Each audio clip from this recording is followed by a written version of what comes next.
ಮಂತ್ರಮುಗ್ಧಗೊಳಿಸುವುದಿಲ್ಲ, ಬದಲಾಗಿ ಅವರನ್ನು ಐಹಿಕ ಪ್ರಪಂಚದ ಜಂಜಾಟದಿಂದ ಮೇಲೆತ್ತಿ ಒಂದು ಅತ್ಯುನ್ನತ ಲೋಕಕ್ಕೆ ಕರೆದೊಯ್ಯುತ್ತದೆ.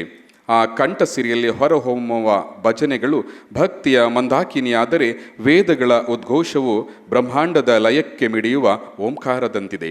ಈ ಭವ್ಯತೆಯ ನಡುವೆಯೂ ಅವರ ಮುಖದಲ್ಲಿ ಸದಾ ತೇಲಾಡುವ ಆ ಮಗುವಿನಂತಹ ನಿಷ್ಕಲ್ಮಶ ನಗು ಅವರನ್ನು ಸಾಧಕರ ಪಾಲಿನ ಆತ್ಮೀಯ ಸಖನನ್ನಾಗಿ ಮಾಡಿದೆ.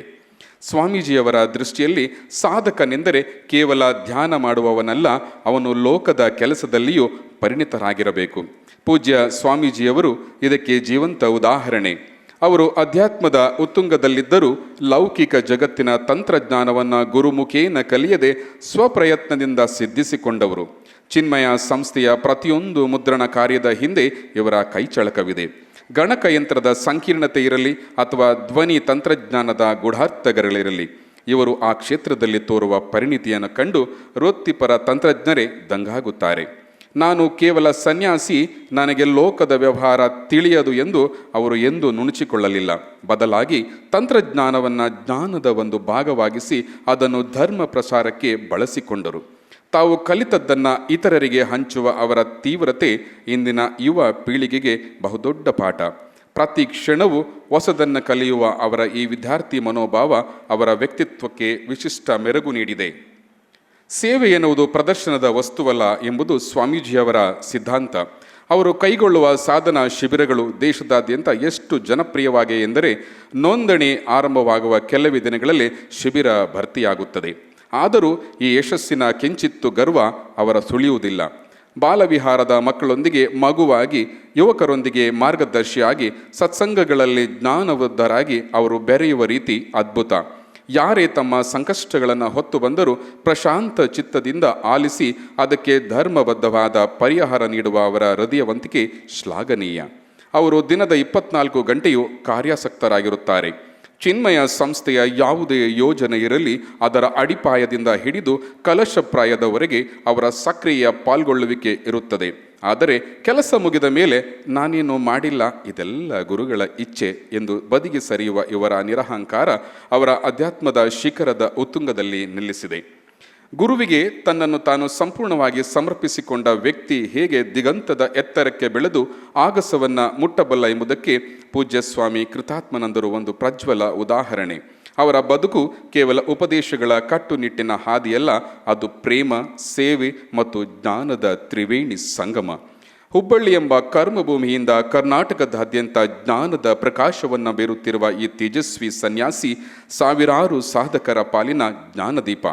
ಅವರ ಸರಳತೆ, ಜ್ಞಾನವು, ಹಸಿವು ಮತ್ತು ಲೋಕ ಕಲ್ಯಾಣದ ಹಂಬಲವು ನಮ್ಮೆಲ್ಲರಿಗೂ ಆದರ್ಶಪ್ರಾಯ. ಅವರ ಹಾದಿಯಲ್ಲಿ ನಡೆಯುವುದು ಒಂದು ಸೌಭಾಗ್ಯ. ಇಂದು ಈ ಅಮೃತ ಮಹೋತ್ಸವ ಸುಸಂದರ್ಭದಲ್ಲಿ ನಮ್ಮೊಂದಿಗಿದ್ದಾರೆ. ಇವರಿಗೆ ಕಾರ್ಯಕ್ರಮಕ್ಕೆ ರನ್ಮನದ ಸ್ವಾಗತ. ಇವರಿಗೆ ಚಿನ್ಮಯ ಮಿಷನ್ನಿನ ಶ್ರೀ ಶಿವಪ್ರಸಾದ್ರವರು ಪುಷ್ಪವನ್ನು ಸಮರ್ಪಿಸಬೇಕೆಂತ ಕೇಳ್ಕೊಳ್ತಾ ಇದ್ದೀವಿ.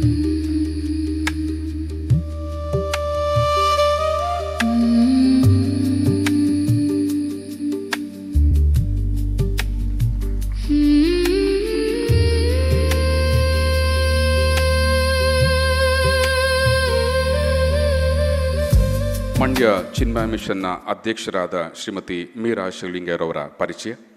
ಮಂಡ್ಯದ ಮಣ್ಣಿಗೆ ಒಂದು ವಿಶಿಷ್ಟ ಗುಣವಿದೆ. ಅಲ್ಲಿನ ಕಬ್ಬಿನ ಹಾಲಿನ ಸಕ್ಕರೆಯ ಸವಿ ಎಷ್ಟು ಸತ್ಯವೋ, ಅಲ್ಲಿನ ಜನರ ಶ್ರಮದ ಸಂಸ್ಕೃತಿಯು ಅಷ್ಟೇ ಸತ್ಯ. ಇಂತಹ ಸತ್ವಭರಿತ ಮಣ್ಣಿನಲ್ಲಿ ಶಿಕ್ಷಣ ತಜ್ಞರಾದ ಶ್ರೀ ಎಸ್.ಟಿ. ನಾಗರಾಜು ಮತ್ತು ಶ್ರೀಮತಿ ನಾಗಲಕ್ಷ್ಮಿಯವರ ಸುಪೂರ್ತಿಯಾಗಿ ಜನಿಸಿದ ಮೀರಾ ಶಿವಲಿಂಗರವರು ಕೇವಲ ಒಂದು ಹೆಸರಲ್ಲ, ಅದೊಂದು ಸ್ತ್ರೀ ಶಕ್ತಿಯ ಸಾಹಸ ಗಾಥೆ.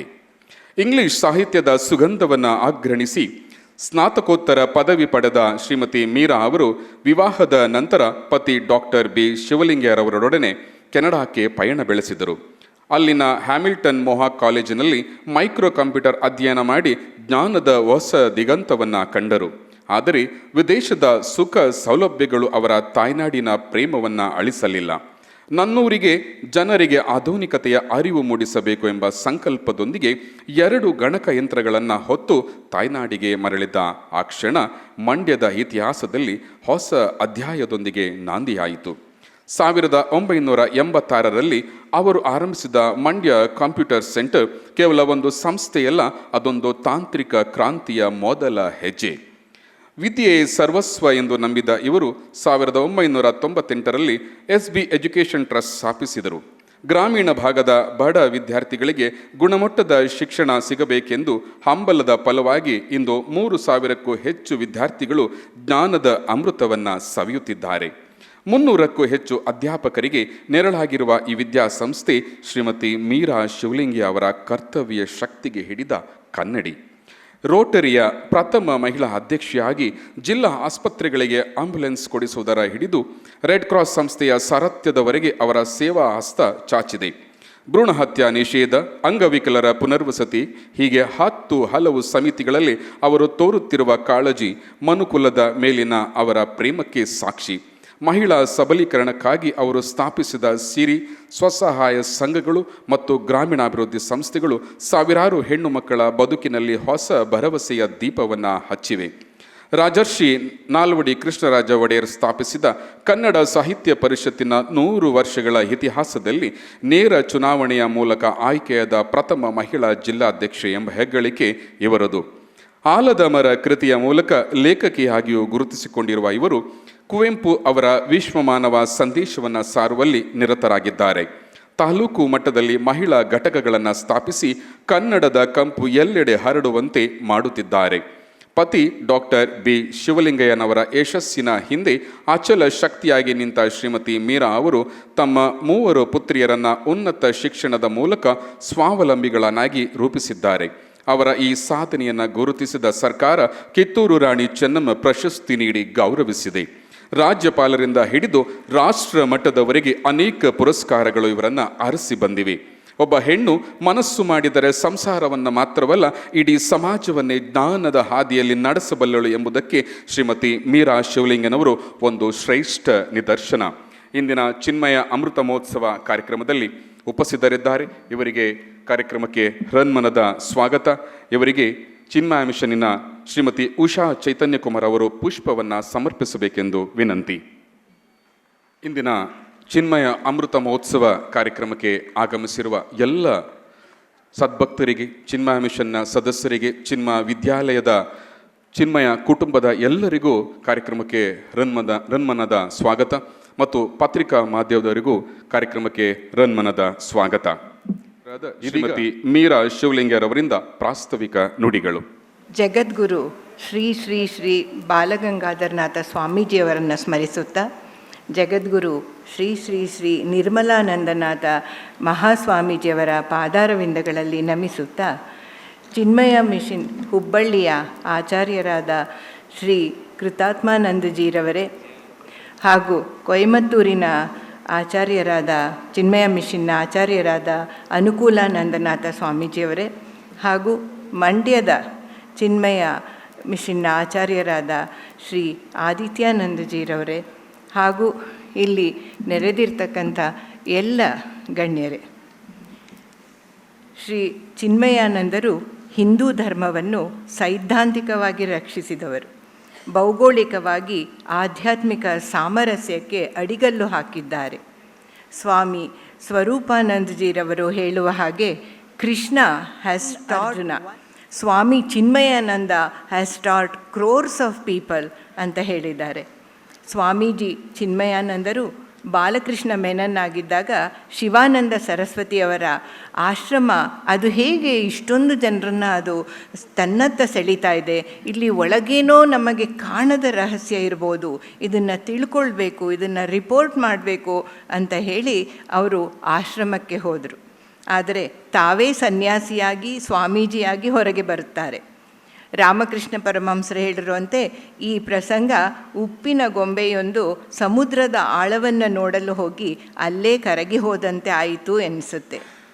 ವೇದಗಳು, ಉಪನಿಷತ್ತುಗಳ ಬಗ್ಗೆ, ಆಧ್ಯಾತ್ಮಿಕ ವಿಚಾರಗಳನ್ನುಳ್ಳ ಎಲ್ಲ ಶಾಸ್ತ್ರಗಳ ಬಗ್ಗೆ ಜ್ಞಾನ ತಪಸ್ಸು ಹೊಂದಿದ ನಂತರ ಚಿನ್ಮಯಾನಂದರಿಗೆ ಅನಿಸಿದ್ದು, what can I offer back ಎಂದು. We need to power the masses with this knowledge ಎಂದು ಪಣತೊಟ್ಟು ವಿಶ್ವದ ಜನರಿಗೆ ತಾವು ಅರಿತ ಜ್ಞಾನದ ಬಗ್ಗೆ ಪ್ರವಚನಗಳನ್ನು ಮಾಡುತ್ತಾ ಹೊರಡುತ್ತಾರೆ. ಎಲ್ಲರನ್ನೂ ಆಕರ್ಷಿಸಿದ್ದು ಶ್ರೀ ಚಿನ್ಮಯಾನಂದರ ಭಗವದ್ಗೀತೆಯ ಮೇಲಿನ ಪ್ರವಚನಗಳು. ಆಧುನಿಕ ಲೋಕದ ವಾಸ್ತವಿಕವಾದ ಉದಾಹರಣೆಗಳನ್ನು ಹೇಳುತ್ತಾ ಹೇಗೆ ಭಗವದ್ಗೀತೆ ಇಂದಿಗೂ ಪ್ರಸ್ತುತ ಎಂಬುದನ್ನು ಜನಗಳಿಗೆ ಮನವರಿಕೆ ಮಾಡಿದ್ರು. ಭಗವದ್ಗೀತೆ ಕೇವಲ ಧಾರ್ಮಿಕ ಗ್ರಂಥವಲ್ಲ, ಬದುಕಿನ ಪ್ರತಿಯೊಂದು ಕ್ಷಣದಲ್ಲೂ ಮಾರ್ಗ ತೋರುವ ಮೌಲ್ಯಯುತವಾದ ಮನಃಶಾಂತಿ ನೀಡುವ ಶಾಶ್ವತ ಗ್ರಂಥ. ಗೊಂದಲ ಸಮತೋಲನ ಕೊಡುವಂತಹದ್ದು. ಕೆಲಸದೊಳಗಿನ ಶ್ರೇಷ್ಠತೆಯೇ ಯೋಗ ಎಂಬುದನ್ನು ಪ್ರಚುರಪಡಿಸುತ್ತಾ ಜಾಗತಿಕ ಆಧ್ಯಾತ್ಮಿಕ ವಲಯದಲ್ಲೇ ಧೃವತಾರೆಯಂತೆ ಮಿನುಗಿದರು. ದೇಶ ವಿದೇಶಗಳಲ್ಲಿ ನಿರಂತರ ಪರ್ಯಟನೆ ಮಾಡುತ್ತಾ ಉಪನಿಷತ್ ಮತ್ತು ಭಗವದ್ಗೀತಾ ಅಭಿಯಾನವು ಸದಾಕಾಲ ಮುಂದುವರಿಯಬೇಕೆಂದು 30ಕ್ಕೂ ಹೆಚ್ಚು ದೇಶಗಳಲ್ಲಿ ಹಾಗೂ 300ಕ್ಕೂ ಹೆಚ್ಚು ಚಿನ್ಮಯ ಮಿಷನ್ ಕೇಂದ್ರಗಳನ್ನು ವಿಶ್ವಾದ್ಯಂತ ತೆರೆದು ನಿತ್ಯವೂ ಪ್ರವಚನಗಳು ನಡೆಯುವಂತೆ ಏರ್ಪಾಟು ಮಾಡಿದ್ದಾರೆ. ಮಕ್ಕಳು, ಯುವಕರು ಸಂಸ್ಕಾರಗೊಂಡು ಸದೃಢರಾಗಿ ಜೀವನ ನಡೆಸಲು ಸಹಾಯಕವಾಗುವಂತೆ 100ಕ್ಕೂ ಹೆಚ್ಚು ಶಾಲಾ ಕಾಲೇಜುಗಳನ್ನು ಸ್ಥಾಪಿಸಿ ಒಳ್ಳೆಯ ಶಿಕ್ಷಣ ಪರಿಸರವನ್ನು ಕೊಟ್ಟಿದ್ದಾರೆ. ಅವರವರು ಅವರ ಕರ್ತವ್ಯಗಳಲ್ಲಿ ನಿಷ್ಠರಾಗಿರುವುದು, ನಿರತರಾಗಿರುವುದು ಸಮಾಜದ ಅನೇಕ ಸಮಸ್ಯೆಗಳಿಗೆ ಪರಿಹಾರ. ಇದನ್ನು ಅನುಭವಾರೂಢಗೊಳಿಸುವುದೇ ಗೀತೆಯ ನಿಜವಾದ ಅಧ್ಯಯನ. ಗೀತೆಯ ಈ ದೃಷ್ಟಿಯಿಂದಲೇ ಮಾಂಸದ ಅಂಗಡಿ ಇಟ್ಟುಕೊಂಡಿದ್ದ ಧರ್ಮವ್ಯಾದ ಮಹಾನ್ ಜ್ಞಾನಿಯಾದ. ವೃದ್ಧ ತಂದೆ ತಾಯಿಗಳ ಸೇವೆ ತೊರೆದ ಕೌಶಿಕ ಮಾಡಿದ ತಪಸ್ಸು ಧರ್ಮವ್ಯಾದನ ಎದುರಲ್ಲಿ ಕುಬ್ಜವಾಯಿತು. ಇದನ್ನೇ ಕೃಷ್ಣ ಸ್ವಧರ್ಮೇ ನಿಧನಂ ಶ್ರೇಯಃ ಎಂದು ಹೇಳಿದ್ದು. ಗೀತೆಯ ಜ್ಞಾನವು ಸ್ವಧರ್ಮದ ಅರಿವು ಕೊಡುತ್ತದೆ. ಗೀತೆಯ ಇಂತಹ ಅನೇಕ ಉದಾತ್ತ ದೃಷ್ಟಿಕೋನಗಳು ಜನರ ದೃಷ್ಟಿಪಥಕ್ಕೆ ಗೋಚರವಾಗಬೇಕು ಎನ್ನುವುದು ಚಿನ್ಮಯಾನಂದರ ಆಶಯವಾಗಿತ್ತು. ಇದೀಗ ಚಿನ್ಮಯ ಮಿಷನ್ ಸ್ಥಾಪಿಸಿ 75 ವರ್ಷಗಳಾಗಿರುವ ಸವಿನೆನಪಲ್ಲಿ ಚಿನ್ಮಯ ಮಿಷನ್ನ ಈಗಿನ ಅಂತಾರಾಷ್ಟ್ರೀಯ ಪ್ರಮುಖ ಆಚಾರ್ಯರಾದ ಸದ್ಗುರು ಸ್ವರೂಪಾನಂದಜೀರವರ ನೇತೃತ್ವದಲ್ಲಿ ಚಿನ್ಮಯ ಯಾತ್ರೆ ವಿಸ್ಡಮ್ ಆನ್ ವೀಲ್ಸ್ ಎಂದು ಆಧ್ಯಾತ್ಮಿಕ ಜ್ಞಾನ, ಸಮತ್ವ ಮತ್ತು ಏಕತೆಯನ್ನು ಹರಡಲು ಚಿನ್ಮಯಾನಂದರ ಪಾದುಕೆಗಳೊಡನೆ ಭಾರತಾದ್ಯಂತ ಚಿನ್ಮಯ ಅಮೃತ ಯಾತ್ರೆಯನ್ನು ಹಮ್ಮಿಕೊಳ್ಳಲಾಗಿದೆ. 31ನೇ ಡಿಸೆಂಬರ್ನಲ್ಲಿ ಪ್ರಾರಂಭವಾದ ಈ ಯಾತ್ರೆ ಭಾರತದಲ್ಲಿ ಅಷ್ಟೇ ಅಲ್ಲದೆ ನೇಪಾಳ ಮತ್ತು ಶ್ರೀಲಂಕಾಗೂ ಹೋಗಿ ಬಂದಿದೆ. ಚಿನ್ಮಯ ಯಾತ್ರೆಯಲ್ಲಿ ಬರುತ್ತಿರುವ ಚಿನ್ಮಯ ಅಮೃತವಾಹಿನಿ ಕರ್ನಾಟಕದ ಪ್ರಮುಖ ಆಚಾರ್ಯರಾದ ಬ್ರಹ್ಮಾಜಿರವರ ನೇತೃತ್ವದಲ್ಲಿ ಕರ್ನಾಟಕದಾದ್ಯಂತ ಸಂಚರಿಸುತ್ತಾ ಇಂದು ಮಂಡ್ಯಕ್ಕೆ ಬಂದಿರುವುದು ನಮಗೆಲ್ಲರಿಗೂ ಸಂಭ್ರಮದ ವಿಷಯ. ಈ ನಿಟ್ಟಿನಲ್ಲಿ ಮಂಡ್ಯದಲ್ಲಿ ಶ್ರೀ ಚಿನ್ಮಯಾನಂದರ ಬಗ್ಗೆ ಮಂಡ್ಯ ಜನತೆಗೊಂದು ದೃಶ್ಯ ಕಾವ್ಯವನ್ನು ಇಲ್ಲಿ ಪ್ರಚುರಪಡಿಸಿದ್ದಾರೆ.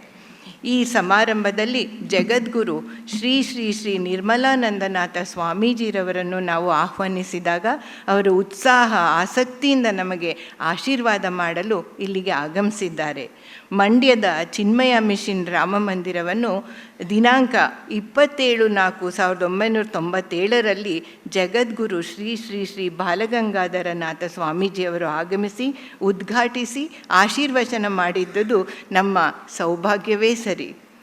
ವಿಜ್ಞಾನವನ್ನು, ವೈಚಾರಿಕತೆಯನ್ನು ಸಮನ್ವಯಗೊಳಿಸಿಕೊಂಡು ಆಧ್ಯಾತ್ಮಿಕ ಕ್ಷೇತ್ರದಲ್ಲಿ ಧೃವತಾರೆಯಂತಿರುವ ಶ್ರೀ ಶ್ರೀ ಶ್ರೀ ನಿರ್ಮಲಾನಂದನಾಥ ಮಹಾಸ್ವಾಮೀಜಿಯವರು ಶ್ರೀ ಶ್ರೀ ಶ್ರೀ ಬಾಲಗಂಗಾಧರನಾಥ ಸ್ವಾಮೀಜಿಯವರು ತೋರಿದ್ದ ಗುರುಪಥದಲ್ಲಿ ನಡೆದು ಎಲ್ಲರಿಗೂ ಮಾರ್ಗದರ್ಶನ ಮಾಡುತ್ತಿದ್ದಾರೆ. ಯಾವ ರೀತಿ ಶ್ರೀ ಶಂಕರಾಚಾರ್ಯರು, ವಿವೇಕಾನಂದರು, ಚಿನ್ಮಯಾನಂದರು ಸಮಾಜಮುಖಿಯಾಗಿ ಧರ್ಮ ಸಂಸ್ಕೃತಿಯ ಜೊತೆಯಲ್ಲಿ ಶಿಕ್ಷಣ, ಅಭಿವೃದ್ಧಿ, ಬಡಜನತೆಯ ಆರೋಗ್ಯ ರಕ್ಷಣೆ, ಯುವಜನತೆಗೆ ನೈತಿಕ ಶಿಕ್ಷಣ ಕೊಡುವಲ್ಲಿ ಶ್ರಮಿಸಿದರೋ ಅದೇ ನಿಟ್ಟಿನಲ್ಲಿ ಶ್ರೀ ಶ್ರೀ ಶ್ರೀ ನಿರ್ಮಲಾನಂದನಾಥ ಸ್ವಾಮೀಜಿಯವರು ಕೂಡ ಅನೇಕ ಪ್ರಗತಿಪರ ಯೋಜನೆಗಳನ್ನು ಅನುಷ್ಠಾನಗೊಳಿಸಿ ಹಗಲಿರಲು ಶ್ರಮಿಸುತ್ತಿದ್ದಾರೆ. ಇಂತಹ ಎಲ್ಲ ಮಹಾತ್ಮರ ಸತ್ಸಂಕಲ್ಪಗಳು ಒಂದೇ ಆಗಿರ್ತವೇನೋ ಅನಿಸುತ್ತೆ. ಈ ಕಾರ್ಯಕ್ರಮಕ್ಕೆ ಶ್ರೀ ನಿರ್ಮಲಾನಂದನಾಥ ಸ್ವಾಮೀಜಿಯವರ ಆಗಮನ ಕಳಶಪ್ರಾಯವಾಗಿದೆ. ಕೃತಾತ್ಮಾನಂದಜಿಯರವರು ಚಿನ್ಮಯ ಮಿಷನ್ನ ಹುಬ್ಬಳ್ಳಿಯ ಆಚಾರ್ಯರಾದ ಕೃತಾತ್ಮಾನಂದಜಿಯವರು ಆಗಮಿಸಿರೋದು ನಮಗೆ ಮತ್ತೊಂದು ಸುಯೋಗ. ನಮ್ಮ ಎಲ್ಲ ಚಿನ್ಮಯ ಮಿಷನ್ ಸ್ವಾಮೀಜಿಗಳು ಕೂಡ ಚಿನ್ಮಯಾನಂದರ ಒಂದೊಂದು ಗುಣವನ್ನು ಅವರ ವ್ಯಕ್ತಿತ್ವದಲ್ಲಿ ಅಳವಡಿಸಿಕೊಂಡಿದ್ದಾರೆ ಅಂತ ಅನಿಸುತ್ತೆ. ಏಕೆಂದರೆ ಚಿನ್ಮಯಾನಂದರ ಅರ್ಚನೆ ಅಷ್ಟೋತ್ತರ ಮಾಡುವಾಗ ನಾವು ಸ್ಥಿತಪ್ರಜ್ಞರು ಅಂತ ಹೇಳ್ತೇವೆ.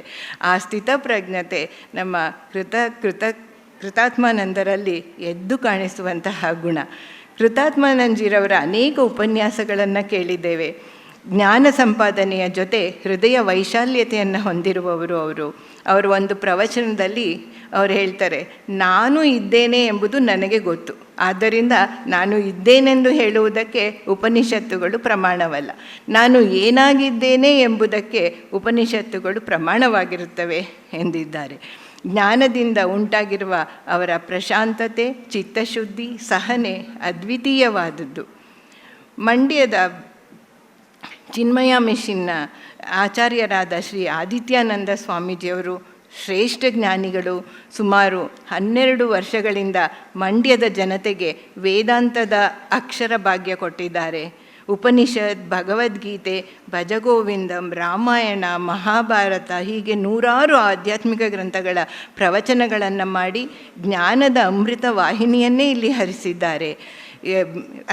ಚಿನ್ಮಯ ಮಿಷನ್ಗೆ ಬರ್ತಕ್ಕಂಥ ಎಲ್ಲರಿಗೂ ತತ್ವಬೋಧನೆಯ ಮೂಲಕ ಅರಿವು ನೀಡಿದ್ದಾರೆ. ಆದಿತ್ಯಾನಂದರು ಜ್ಞಾನದ ಹಣತೆಯನ್ನು ಸದಾಕಾಲ ಉರಿಯುವಂತೆ ಮಾಡಿ ಅಜ್ಞಾನದ ಕತ್ತಲನ್ನು ತೊಲಗಿಸುವ ಜ್ಞಾನನಿಧಿ ಅಂತ ಹೇಳಬೇಕು. ಚಿನ್ಮಯ ಶಾಲೆಯನ್ನು ಸ್ಥಾಪಿಸಿ ಅವರ ಸಂಘಟನಾ ಶಕ್ತಿಯಿಂದ ಎಲ್ಲರನ್ನೂ ಒಟ್ಟಿಗೆ ಸೇರಿಸಿದ್ದಾರೆ. ಅವರು ಚಿನ್ಮಯಾನಂದರ ಅಷ್ಟೋತ್ತರದಲ್ಲಿ ಬರ್ತಕ್ಕಂಥ ವಿನೋದ ಪ್ರಿಯ ಅನ್ನುವ ಗುಣ ಅವರಲ್ಲಿದೆ. ಮಂತ್ರಗಳಲ್ಲೇ ಹಾಸ್ಯವನ್ನು ಹೇಳುತ್ತಾ, ಹಾಸ್ಯದಲ್ಲೇ ಮಂತ್ರಗಳ ಅರ್ಥವನ್ನೂ ಹೇಳುತ್ತಾ, ಮನಸ್ಸಿಗೆ ಹಿತ ನೀಡುತ್ತಾ ಜ್ಞಾನಧಾರೆಯನ್ನು ಕೊಡ್ತಕ್ಕಂಥವರು. ಹಾಗೆ ನಮ್ಮ ಕೊಯಮತ್ತೂರಿನ ಚಿನ್ಮಯ ಮಿಷನ್ ಆಚಾರ್ಯರಾದ ಅನುಕೂಲಾನಂದರವರು ಅವರು ವಾಕ್ಚತುರರು. ಈಗ ತಾನೇ ಒಂದು ಕಾರ್ಯಕ್ರಮದಲ್ಲಿ ಅವರಿಗೆ ಸ್ವಾಗತ ಕೋರುವವರು ಅವರನ್ನು ಅನುಕೂಲಾನಂದರು ಅನ್ನೋ ಬದಲು ಅಕುಲಾನಂದರು ಅಂದ್ಬಿಟ್ರು. ನಾವೆಲ್ಲರೂ ಅದಲ್ಲ ತಪ್ಪಾಯಿತು ಅಂತ ಹೇಳ್ತಿದ್ವಿ. ಆಗ ಅನುಕೂಲಾನಂದ ಸ್ವಾಮೀಜಿಯವರು ಅವ್ರು ಹೇಳಿದರು, ಇಲ್ಲ ಅವ್ರು ಹೇಳಿದ್ದು ಸರಿ, we have left all our class and come here ಅಂತ. ಸೊ ಹಾಗೆ ಬಹಳ ಚೆನ್ನಾಗಿ ಒಂದು ಪ್ರವಚನವನ್ನು ಕೂಡ ಮಾಡಿಕೊಟ್ರು. ಅವರು ಕೂಡ ಇಲ್ಲಿಗೆ ಆಗಮಿಸಿದ್ದಾರೆ. ಹಾಗೆ ಬ್ರಹ್ಮಚಾರಿ ಅವರು ಕೂಡ ಇಲ್ಲಿಗೆ ಆಗಮಿಸಿದ್ದಾರೆ. ಅನೇಕರು ಎಲ್ಲ ಚಿನ್ಮಯ ಮಿಷನ್ನ ಸದಸ್ಯರೆಲ್ಲರೂ ಆಗಮಿಸಿದ್ದಾರೆ. ಈ ಒಂದು ಕಾರ್ಯಕ್ರಮವನ್ನು ಬಹಳ ಅಚ್ಚುಕಟ್ಟಾಗಿ ನಮ್ಮ ಆದಿತ್ಯಾನಂದರು ಎಲ್ಲವನ್ನೂ ಕೂಡ ಬಹಳ ಅಚ್ಚುಕಟ್ಟಾಗಿ ಆಯೋಜಿಸಿ ಇಲ್ಲಿ ಎಲ್ಲರೂ ಕೂಡ ಇಲ್ಲಿ ಸೇರಿದ್ದೇವೆ. ಹಾಗೆ ಸ್ವಾಮೀಜಿಯವರ, ಕೃತಾತ್ಮಾನಂದಜಿಯರವರ ಹಾಗೂ ಶ್ರೀ ಶ್ರೀ ಶ್ರೀ ಸ್ವಾಮಿ ನಿರ್ಮಲಾನಂದನಾಥ ಮಹಾಸ್ವಾಮೀಜಿಯವರ ಒಂದು ಪ್ರವಚನಗಳನ್ನ ಕೇಳಿ ನಾವು ಸಾರ್ಥಕರಾಗೋಣ ಅಂತ ಹಾರೈಸ್ತೇನೆ. ಚಿನ್ಮಯ ಮಿಷನ್ನ ಅಧ್ಯಕ್ಷರಾದ ಮೀರಾ ಶಿವಲಿಂಗರವರ ಪ್ರಾಸ್ತಾವಿಕ ನುಡಿಗಳಾಡಿದ್ದಾರೆ, ಅವರಿಗೆ ಧನ್ಯವಾದಗಳು. ಇದೀಗ ಪೂಜ್ಯ ಸ್ವಾಮಿ ಕೃತಾತ್ಮಾನಂದರಿಂದ ಚಿನ್ಮಯ ಅಮೃತ ಮಹೋತ್ಸವದ ಆಶಯ ನುಡಿಗಳು. ಮಂಡ್ಯ ನಗರಕ್ಕೆ ಬಂದಾಗ ನಮಗೆ ನೆನಪಾಗೋದು ಚಿನ್ಮಯ ಮಿಷನ್ ಕೇಂದ್ರದ ಉದ್ಘಾಟನೆಯಾದಂಥ ಒಂದು ಸಮಯ. ಚಿನ್ಮಯ ಮಿಷನ್ ರಾಮ ಮಂದಿರದ ಉದ್ಘಾಟನೆಯನ್ನು ಪೂಜ್ಯ ಹಿರಿಯ ಸ್ವಾಮೀಜಿಯವರೇ ಮಾಡಿತ್ತು. ಪೂಜ್ಯ ಸ್ವಾಮೀಜಿ ಉದ್ಘಾಟನೆಯನ್ನು ಮಾಡುವಾಗ ಹೇಳಿದ ಒಂದು ಮಾತು ನನಗಿನ್ನೂ ನೆನಪಿದೆ. ಮಂಡ್ಯದಲ್ಲಿ ರಾಮ ಮಂದಿರವನ್ನು ಕಟ್ತಾರೆ, ಯಾರು ಕಟ್ಟೋದು, ಯಾರು ಮುಂದೆ ನಿಂತಿದ್ದು, ಅವ್ರನ್ನ ಕರ್ಕೊಂಡು ಬನ್ನಿಲ್ಲಿ. ಸ್ವಾಮಿನಿ ಸಂಪನ್ನಮ್ಮ ಅನೇಕ ವರ್ಷಗಳ ಕಾಲ ಇಲ್ಲಿ ಇದ್ದು ಮಿಷನಿನ ಕೆಲಸಗಳನ್ನು ಮಾಡಿ ಅವರ ಒಂದು ಸಂಕಲ್ಪ, ಪೂಜ್ಯ ಬ್ರಹ್ಮಾನಂದರ ಒಂದು ಸಂಕಲ್ಪದಂತೆ ಅಲ್ಲಿ ಮಂದಿರವನ್ನು ಕಟ್ಟಿದ್ದು. ಯಾವಾಗ ಆ ಸ್ವಾಮಿನಿ ಸಂಪನ್ನಾನಂದನ ಕರ್ಕೊಂಡು ಬಂದರೂ ಬಾಲಗಂಗಾಧರ ಸ್ವಾಮೀಜಿ ಹೇಳಿದ ಮಾತು, ಇದನ್ನು ಕೇವಲ ಒಬ್ಬ ಸ್ತ್ರೀ ಮಾತ್ರ ಮಾಡಲಿಕ್ಕೆ ಸಾಧ್ಯ. ಈ ಕೇಂದ್ರ ನಮ್ಮ ಹೆಣ್ಣು ಮಕ್ಕಳ ಕಣ್ಣೀರನ್ನು ಒರೆಸುವ ಕೇಂದ್ರವಾಗಲಿ, ಅವರ ಆಶೀರ್ವಾದ ಮಾಡಿ ಹೋಗಿತ್ತು. ಪೂಜ್ಯ ಗುರುದೇವ ಸ್ವಾಮಿ ಚಿನ್ಮಯಾನಂದರು ಎಷ್ಟೇ ಕೇಂದ್ರಗಳನ್ನು ಮಾಡಲಿ, ಆ ಕೇಂದ್ರಗಳ ಹಿಂದೆ ಇದ್ದಂಥ ಉದ್ದೇಶ ಒಂದೇ. ಏನದು? ಗಮನಿಸಿ, ನಾವೆಲ್ಲ ತಿಳ್ಕೊಳ್ತೀವಿ ಕುರುಕ್ಷೇತ್ರದಲ್ಲಿ ಯುದ್ಧವಾಯಿತು ಅಂತ ಹೇಳಿ. ಇನ್ನೂ ಜನ ಕುರುಕ್ಷೇತ್ರಕ್ಕೆ ಹೋಗ್ತಾ ಇದ್ದಾರೆ, ಅಲ್ಲಿ ಎಲ್ಲಿ ನಡೆದದ್ದು ಯುದ್ಧ ಅಂತೇಳಿ ಹುಡುಕ್ತಾ ಇದ್ದಾರೆ. ಪೂಜ್ಯ ಗುರುದೇವ್ ಹೇಳೋರು, ಯುದ್ಧವನ್ನು ನೋಡಲಿಕ್ಕೆ ಕುರುಕ್ಷೇತ್ರಕ್ಕೆ ಹೋಗೋ ಅವಶ್ಯಕತೆ ಇಲ್ಲ, ನಮ್ಮ ಮನಸ್ಸನ್ನು ನೋಡಿಕೊಂಡ್ರೆ ಸಾಕು. ನಮ್ಮ ಮನೆಯಲ್ಲಿ ನಮ್ಮ ಮನಸ್ಸುಗಳಲ್ಲಿ ಪ್ರತಿನಿತ್ಯವೂ ಕೂಡ ಯುದ್ಧ ನಿರಂತರವಾಗಿ ನಡೀತಾ ಇದೆ.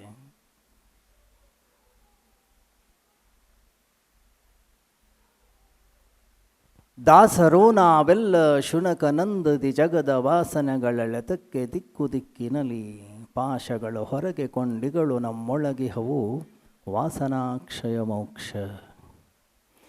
ಗಮನಿಸಿ, ಮನಸ್ಸಿನಲ್ಲಿ ನಾನಾ ಥರದ ಕಾಮನೆಗಳು, ನಾನಾ ಥರದ ವಾಸನೆಗಳಿಂದಾಗಿ ನಾವಾಗೇ ನಮ್ಮ ಮನಸ್ಸನ್ನು ಹೊಲಸು ಮಾಡಿಕೊಳ್ತಾ ಇದ್ದೀವಿ, ನಾವಾಗಲೇ ನಮ್ಮ ಮನಸ್ಸನ್ನು ಅಶಾಂತಿಗೊಳಿಸ್ತಾ ಇದ್ದೀವಿ. ಪೂಜ್ಯ ಗುರುದೇವ್ ಯಾವಾಗಲೂ ಒಂದು ಮಾತನ್ನು ಹೇಳೋರು, ಗಮನಿಸಿ, ನಮ್ಮ ಮನಸ್ಸಿನ ಪ್ರಶಾಂತತೆಯೇ ನಮ್ಮ ಆಸ್ತಿ. ಯಾವತ್ತೂ ಆ ಮನಸ್ಸಿನ ಆ ಆಸ್ತಿಯನ್ನು ನಾವು ಕಳ್ಕೊಳ್ಬಾರ್ದು. ಭಗವಾನ್ ವ್ಯಾಸರು ಬಹಳ ಸುಂದರವಾದಂಥ ಒಂದು ಮಾತನ್ನು ಹೇಳ್ತಾರೆ. ಶಮಾರ್ಥಂ ಸರ್ವಶಾಸ್ತ್ರಾಣಿ ವಿಹಿತಾನಿ ಮನೀಷಿಭಿಃ. ಎಲ್ಲ ಶಾಸ್ತ್ರಗಳ ಸಾರ ನಮ್ಮ ಅಂತಃಕರಣದ ಶಾಂತಿಗಾಗಿ.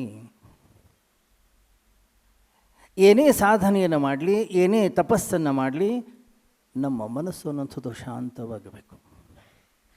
ನೀವು ಯಾವ ಮಂತ್ರವನ್ನು ಜಪಿಸ್ತೀರಿ ಅದು ಮುಖ್ಯವಲ್ಲ, ಆ ಮಂತ್ರ ನಿಮ್ಮ ಮನಸ್ಸನ್ನು ಪ್ರಶಾಂತಗೊಳಿಸ್ತದೋ ಹಾಗಾದರೆ ಅದಕ್ಕೆ ಹೆಸರು ಮಂತ್ರ. ಯಾವ ಘಟನೆ, ಯಾವ ವಸ್ತು, ಯಾವ ಕಾಮನೆ, ಯಾವ ವಾಸನೆ ನಮ್ಮ ಮನಸ್ಸಿನ ಪ್ರಶಾಂತತೆಯನ್ನು ಹಾಳು ಮಾಡುತ್ತದೋ ಅದರಿಂದ ನಾವು ಆದಷ್ಟು ದೂರ ಇರಬೇಕು. ಅದಕ್ಕಾಗಿ ಒಂದು ಮಂತ್ರ, ಅದಕ್ಕಾಗಿ ಒಂದು ಪೂಜೆ, ಅದಕ್ಕಾಗಿ ಒಂದು ವಿಗ್ರಹ, ಅದಕ್ಕಾಗಿ ಒಂದು ಶಾಸ್ತ್ರ. ಗಮನಿಸಿ, ನಮ್ಮ ಮನಸ್ಸನ್ನು ಹಾಳು ಮಾಡಿಕೊಳ್ಳಿಕ್ಕೆ ನಮ್ಮ ಹತ್ರ ಬೇಕಾದಷ್ಟು ವ್ಯವಸ್ಥೆಗಳಿವೆ. ಅದಕ್ಕೆ ನಾವು ಹೊಸದಾದ ವಿಧಾನಗಳನ್ನು ಹುಡುಕುವ ಅವಶ್ಯಕತೆ ಇಲ್ಲ. ಮನಸ್ಸನ್ನು ಶುದ್ಧೀಕರಿಸಲಿಕ್ಕಾಗಿ, ಮನಸ್ಸನ್ನು ಪ್ರಶಾಂತಗೊಳಿಸಲಿಕ್ಕೆ ನಮ್ಮ ಹತ್ರ ವ್ಯವಸ್ಥೆ ಇಲ್ಲ. ಆ ಮನಸ್ಸನ್ನು ಶಾಂತವಾಗಿಟ್ಕೊಳ್ಳಿಕ್ಕಾಗಿ ಪೂಜ್ಯ ಗುರುದೇವ್ ಕೈಯಲ್ಲಿ ಹಿಡ್ಕೊಂಡಂತಹ ಗ್ರಂಥ ಒಂದೇ, ಅದಕ್ಕೆ ಹೆಸರು ಭಗವದ್ಗೀತೆ. 1951 ಆರಂಭವಾದಂಥ ಅವರ ಈ ಗೀತಾಜ್ಞಾನ ಯಜ್ಞ 1993 ತನಕವೂ ಕೂಡ ಅವರು ಹೇಳಿದ್ದು ಒಂದೇ, ಏನು? ಭಗವದ್ಗೀತೆ. ಯಾಕೆ? ಗೇಯಂ ಗೀತಾ ನಾಮ ಸಹಸ್ರಂ. ಗಮನಿಸಿ, ಈ ಗೀತೆ ಅನ್ನುವಂಥದ್ದು ಏನಿದೆ, ಎಷ್ಟು ಹೇಳ್ತಾ ಹೋಗ್ತೀವಿ ಅಷ್ಟು ನಮ್ಮ ಮನಸ್ಸು ಅನ್ನುವಂಥದ್ದು ಶುದ್ಧೀಕರಣವಾಗ್ತಾ ಹೋಗ್ತದೆ. ಗಮನಿಸಿ, ಪೂಜ್ಯ ಗುರುದೇವರ ಕಾಲ ಅಥವಾ ಹಿಂದಿನ ಕಾಲದಲ್ಲಿ ಭಗವದ್ಗೀತೆಯನ್ನು ಕೇವಲ ಒಂದು ರೇಷ್ಮೆ ಬಟ್ಟೆಯಲ್ಲಿ ಕಟ್ಟಿ ಪೂಜೆಯನ್ನು ಮಾಡ್ತಾಯಿದ್ರು, ಪೂಜಾ ಕೋಣೆಯಲ್ಲಿ ಇಟ್ಟಿದ್ದರು. ಪೂಜ್ಯ ಗುರುದೇವ್ ಆ ಭಗವದ್ಗೀತೆಯನ್ನು ಹೊರಗಡೆಗೆ ತಂದರು. ಇದು ಪೂಜೆಗೆ ಯೋಗ್ಯವಾದಂಥ ಗ್ರಂಥ ಅಲ್ಲ, ಇದರಲ್ಲಿ ಹೇಳಿರ್ತಕ್ಕಂಥ ತತ್ವವನ್ನು ನಾವು ನಮ್ಮ ಜೀವನದಲ್ಲಿ ಅಳವಡಿಸ್ಕೊಳ್ಬೇಕಾಗಿರ್ತಕ್ಕಂಥ ತತ್ವ. ಪೂಜ್ಯ ಗುರುದೇವ್ ಭಗವದ್ಗೀತೆಗೆ ಒಂದು ಹೆಸರನ್ನು ಕೊಟ್ಟರು, art of man making, art of living. ಪ್ರತಿಯೊಬ್ಬ ವ್ಯಕ್ತಿಯ ಕೈಯಲ್ಲಿ ಈ ಭಗವದ್ಗೀತೆ ಅನ್ನೋಂಥದ್ದು ಇರಬೇಕು. ಯಾಕೆಂತಂದರೆ ಜೀವನ ಅನ್ನೋಂಥದ್ದು ಹೇಗಿದೆ? ಹೇಳದೆಯೇ ಕೇಳದೆಯೇ ಬಹನು ವಿಧಿರಾಯ, ಕೀಳ ಮೇಲಾಗಿಪನು ಮೇಲ ಕೀಳಾಗಿಪನು. ಈ ಜಗತ್ತನ್ನೋದು ಹೇಗೆ ನಡೀತಾ ಇದೆ ಅಂತಂದರೆ ಗೊತ್ತಿಲ್ಲ ನಮಗೆ. ನಮ್ಮ ಜೀವನದಲ್ಲಿ ಬರ್ತಕ್ಕಂಥ ಕಷ್ಟ, ಸುಖ, ದುಃಖ, ಸಮಸ್ಯೆಗಳು ನಮಗೆ ಹೇಳಿ ಕೇಳಿ ಬರೋದಿಲ್ಲ, ಬಂದು ಅಪ್ಪಳಿಸ್ತವೆ. ಅಪ್ಪಳಿಸಿದಾಗ ಮನಸ್ಸು ಅಳುತ್ತೆ. ಆ ಅಳ್ತಾ ಇರ್ತಕ್ಕಂಥ ಮನಸ್ಸಿಗೆ ಒಂದು ಶಾಂತತೆಯನ್ನು, ಪ್ರಶಾಂತತೆಯನ್ನು ಕೊಡಲಿಕ್ಕೆ ನಮ್ಮ ಹತ್ರ ಬೇರೆ ಯಾವ ವ್ಯವಸ್ಥೆ ಇಲ್ಲ. ಗಮನಿಸಿ, ನಮ್ಮ ಹತ್ರ ಹಣ ಇದೆ, ನಮ್ಮ ಹತ್ರ ಮನೆ ಇದೆ, ನಮ್ಮ ಹತ್ರ ಆಸ್ತಿ ಇದೆ, ನಮ್ಮ ಹತ್ರ ಏನು ಬೇಕು ಎಲ್ಲವೂ ಕೂಡ ಇದೆ. ಮನಸ್ಸಿನ ಪ್ರಶಾಂತತೆ ಅನ್ನೋಂಥದ್ದು ಒಂದಿಲ್ಲ ನಮ್ಮ ಹತ್ರ. ಮನಸ್ಸಿನ ಪ್ರಶಾಂತತೆ ಅನ್ನೋಂಥದ್ದು ಒಂದು ಇಲ್ಲದೆಯೇ ಬೇರೆ ಎಲ್ಲವೂ ಇದು ಏನು ಪ್ರಯೋಜನ? ಆದ್ದರಿಂದ ಪೂಜ್ಯ ಗುರುದೇವ್ ಇಡೀ ಜೀವನ ಪೂರ್ತಿ ಲಕ್ಷ್ಯ ಕೊಟ್ಟಿದ್ದದು ಏನು? ಮೋಕ್ಷ ಅಂತಂದರೆ ಎಲ್ಲೋ ಹೊರಗಡೆ ಇನ್ನೆಲ್ಲೋ ಹೋಗಲಿಕ್ಕಿಲ್ಲ. ಮುಕ್ತಿ ಎಂಬುದು ಮನದ ಸಂಸ್ಥಿತಿಯೇ ಬೇರಲ್ಲ, ರಕ್ತಿ ವಿಪರೀತವದಕ್ಕಾಗದಿರೆ ಮುಕ್ತಿ. ಮನಸ್ಸಿನ ಪ್ರಶಾಂತತೆಗೆ ಹೆಸರು ಮುಕ್ತಿ. ಎಲ್ಲೋ ವೈಕುಂಠಕ್ಕೆ ಹೋಗಲಿಕ್ಕಿಲ್ಲ, ಎಲ್ಲೋ ಕೈಲಾಸಕ್ಕೂ ಕೂಡ ಹೋಗಲಿಕ್ಕಿಲ್ಲ. ಏನು ನಿತ್ಯ ಜೀವನದಲ್ಲಿ ಏನು ಜೀವನವನ್ನು ಮಾಡ್ತಾ ಇದ್ದೀರಿ, ಏನು ಸುಖ ದುಃಖಗಳು, ಏನು ಲಾಭ ನಷ್ಟಗಳು ಬಂದು ಅಪ್ಪಳಿಸ್ತಾ ಇವೆ, ಆ ಸಂದರ್ಭಗಳಲ್ಲಿ ನೀವು ನಿಮ್ಮ ಮನಸ್ಸನ್ನು ಪ್ರಶಾಂತವಾಗಿಟ್ಕೊಂಡು ಅದನ್ನು ಸಮರ್ಥವಾಗಿ ಎದುರಿಸುವ ಕಲೆ ಅನ್ನುವಂಥದ್ದೇನಿದೆ, ಅದಕ್ಕೆ ಹೆಸರು ಅಧ್ಯಾತ್ಮ ಅಂತ ಹೇಳಿದವರು ಪೂಜ್ಯ ಗುರುದೇವ್ ಚಿನ್ಮಯಾನಂದರು. ಇವತ್ತಿಗೆ ನಮ್ಮೆಲ್ಲರ ಕೈಯಲ್ಲಿ ಒಂದು ವೇಳೆ ಭಗವದ್ಗೀತೆ ಪುಸ್ತಕ ಇದೆ ಅಂತಂದರೆ ಆ ಕೀರ್ತಿ ಸೇರಬೇಕಾಗಿದ್ದು ಪೂಜ್ಯ ಗುರುದೇವರಿಗೆ. ಯಾಕೆಂದರೆ ಎಲ್ಲರೂ ಕೂಡ ಓದಬೇಕಿದು. ಇದು ಯಾವುದೋ ಒಂದು ವರ್ಗದ ಜನರಿಗೆ ಮೀಸಲಾಗಿರ್ತಕ್ಕಂತಹ ಗ್ರಂಥ ಇದಲ್ಲ, ಪ್ರತಿಯೊಬ್ಬ ವ್ಯಕ್ತಿಗೂ ಕೂಡ ಬೇಕು. ಒಂದು ಸಾರಿ ಒಂದಿಷ್ಟು ವಿದ್ಯಾರ್ಥಿಗಳು ಕೂತ್ಕೊಂಡಿದ್ದರು. ನಮ್ಮ ಪೂಜ್ಯ ಬ್ರಹ್ಮಾಜಿಯವರು ಕೂಡ ಅಲ್ಲೇ ಇದ್ದರು. ವಿದ್ಯಾರ್ಥಿಗಳಿಗೆ 2 ಪ್ರಶ್ನೆಗಳನ್ನು ಕೇಳಲಿಕ್ಕೆ ಅವಕಾಶ ಇತ್ತು. ಆವಾಗ ಒಬ್ಬ ವಿದ್ಯಾರ್ಥಿ ಎದ್ದು ಕೇಳ್ದ, ಸ್ವಾಮೀಜಿ, ನಮಗೆ ಭಗವದ್ಗೀತೆಯ ಅವಶ್ಯಕತೆ ಇದೆಯೇ? ಪೂಜ್ಯರು ಬಹಳ ಸುಂದರವಾಗಿ ಉತ್ತರ ಕೊಟ್ಟರು. ಯಾವ ವ್ಯಕ್ತಿಗೆ ಮನಸ್ಸು ಅನ್ನೋಂಥದ್ದಿದೆ, ಪ್ರತಿಯೊಬ್ಬ ವ್ಯಕ್ತಿಗೂ ಕೂಡ ಭಗವದ್ಗೀತೆಯ ಅವಶ್ಯಕತೆ ಇದೆ.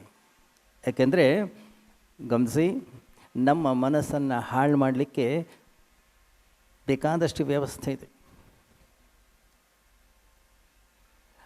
ಹಾಳಾದಂಥ ಮನಸ್ಸನ್ನು ಪ್ರಶಾಂತಗೊಳಿಸಿಕೊಳ್ಳಿಕ್ಕೆ ನಮ್ಮ ಹತ್ರ ವ್ಯವಸ್ಥೆ ಇಲ್ಲ. ಆ ವ್ಯವಸ್ಥೆಯನ್ನು ತೋರಿಸಿಕೊಟ್ಟವರು ಪೂಜ್ಯ ಗುರುದೇವ್. ಪೂಜ್ಯ ಗುರುದೇವ್ ಯಾವಾಗಲೂ ಕೂಡ ಒಂದು ಮಾತನ್ನು ಹೇಳೋರು, ಇದು ನನ್ನದಲ್ಲ, ಏವಂ ಪರಂಪರಾ ಪ್ರಾಪ್ತಂ ಇಮಂ ರಾಜರ್ಷಯೋ ವಿದುಹು.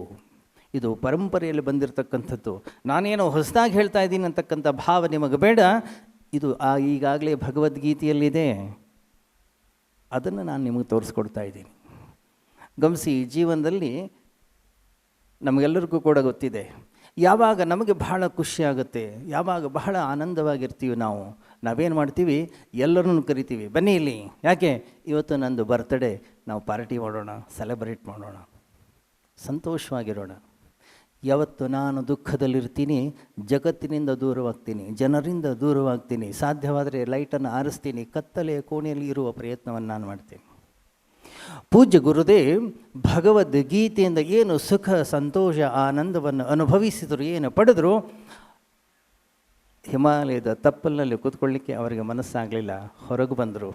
ಅವ್ರು ಹೇಳಿದರು, ಗೀತೆಯನ್ನು ಓದಿ, ಈ ತತ್ವವನ್ನು ತಿಳ್ಕೊಳ್ಳಿ, ಈ ತತ್ವವನ್ನು ತಿಳ್ಕೊಂಡು ಜೀವನವನ್ನು ಮಾಡಿ, ನಿಮ್ಮ ಜೀವನದಲ್ಲಿ ನಿಮಗೆ ಯಶಸ್ಸನ್ನು ಸಿಗುತ್ತದೆ.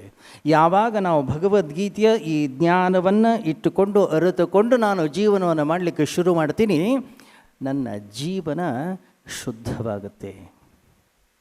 ಇಲ್ಲ, ಸಣ್ಣ ಸಣ್ಣ ಸಮಸ್ಯೆಗಳು ಬಂದರೆ ಸಾಕು, ಸಣ್ಣ ಸಣ್ಣ ಪೆಟ್ಟುಗಳು ಬಿದ್ದರೆ ಸಾಕು, ನಮಗೆ ಗೊತ್ತಿರೋದು ಒಂದೇ, ಏನದು, ಅಲ್ಲಿಂದ ಓಡಿ ಹೋಗುವಂಥದ್ದು. ಗಮನಿಸಿ, ಭಗವದ್ಗೀತೆ ಓಡಿ ಹೋಗೋದನ್ನು ಕಲಿಸ್ತಿಲ್ಲ. ಭಗವದ್ಗೀತೆ ನೀನು ಎಲ್ಲಿದೆಯಾ ಅಲ್ಲೇ ಇದ್ದು ಸಮರ್ಥವಾಗಿ ಜೀವನವನ್ನು ನೀನು ಎದುರಿಸಬೇಕು ಅಂತಕ್ಕಂಥ ಜ್ಞಾನವನ್ನು ಕೊಡ್ತು. ಆದ್ದರಿಂದ ಇಷ್ಟು ವರ್ಷಗಳಾದರೂ ಕೂಡ ಇನ್ನೂ ಭಗವದ್ಗೀತೆಯ ಸ್ಥಾನ ಅನ್ನುವಂಥದ್ದೇನಿದೆ ಅದು ಅಷ್ಟು ಎತ್ತರದಲ್ಲಿದೆ. ಇಡೀ ಜೀವನ ಪೂರ್ತಿ 77 ವರ್ಷಗಳ ಕಾಲ ಪೂಜ್ಯ ಗುರುದೇವ್ ಅವರ ಕೈಲಿ ಹಿಡಿದಂಥ ಅಸ್ತ್ರ ಒಂದೇ ಭಗವದ್ಗೀತೆ. ನಾವು ಓದ್ತೀವಿ, ಮಹಾತ್ಮ ಗಾಂಧೀಜಿಯ ಹತ್ರ ಯಾವಾಗಲೂ ಒಂದು ಭಗವದ್ಗೀತೆ ಪುಸ್ತಕ ಇರ್ತಿತ್ತಂತೆ. ಬಾಲಗಂಗಾಧರ್ ತಿಲಕರ ಜೇಬಲ್ಲಿ ಯಾವಾಗಲೂ ಒಂದು ಭಗವದ್ಗೀತೆ ಪುಸ್ತಕ ಇರ್ತಾಯಿತ್ತು. DVG ಯಾವಾಗಲೂ ಕೂಡ ಒಂದು ಗೀತೆಯ ಪುಸ್ತಕವನ್ನು ಇಟ್ಕೊಂಡಿರ್ತಿದ್ರು.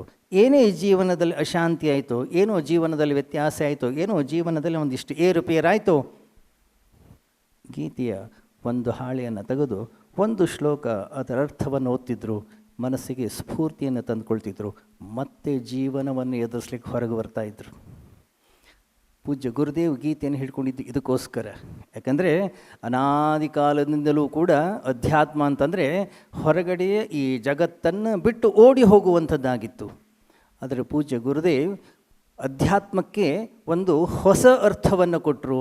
ಓಡಿ ಹೋಗುವಂಥದ್ದು ಅಧ್ಯಾತ್ಮವಲ್ಲ, ನಾವು ಯಾವ ಕ್ಷೇತ್ರದಲ್ಲಿದ್ದೀವಿ ಅಲ್ಲೇ ಇದ್ದುಕೊಂಡು ಸಮರ್ಥವಾದಂತಹ ರೀತಿಯಲ್ಲಿ ಅದನ್ನು ಎದುರಿಸಿ ಬದುಕುವಂಥದ್ದು ಏನಿದೆ ಅದು ಅಧ್ಯಾತ್ಮ ಅನ್ನುವಂಥ ರೀತಿಯಲ್ಲಿ.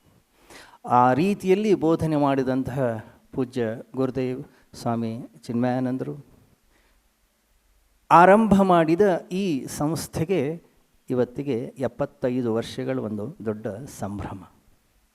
ಅಂತಹ ಸಂಭ್ರಮದಲ್ಲಿ ಗಮನಿಸಿ, ಎಷ್ಟೋ ಜನ ನಾವು ನೋಡಿದ್ದೇವೆ ಗುರುದೇವರನ್ನ, ಎಷ್ಟೋ ಜನಕ್ಕೆ ನೋಡಲಿಕ್ಕೆ ಆಗಲಿಲ್ಲ, ಯಾರಿಗೆ ನೋಡಲಿಕ್ಕೆ ಆಗಲಿಲ್ಲ ಇವಾಗ ನಾವು ನೋಡಿದ್ದೇವೆ.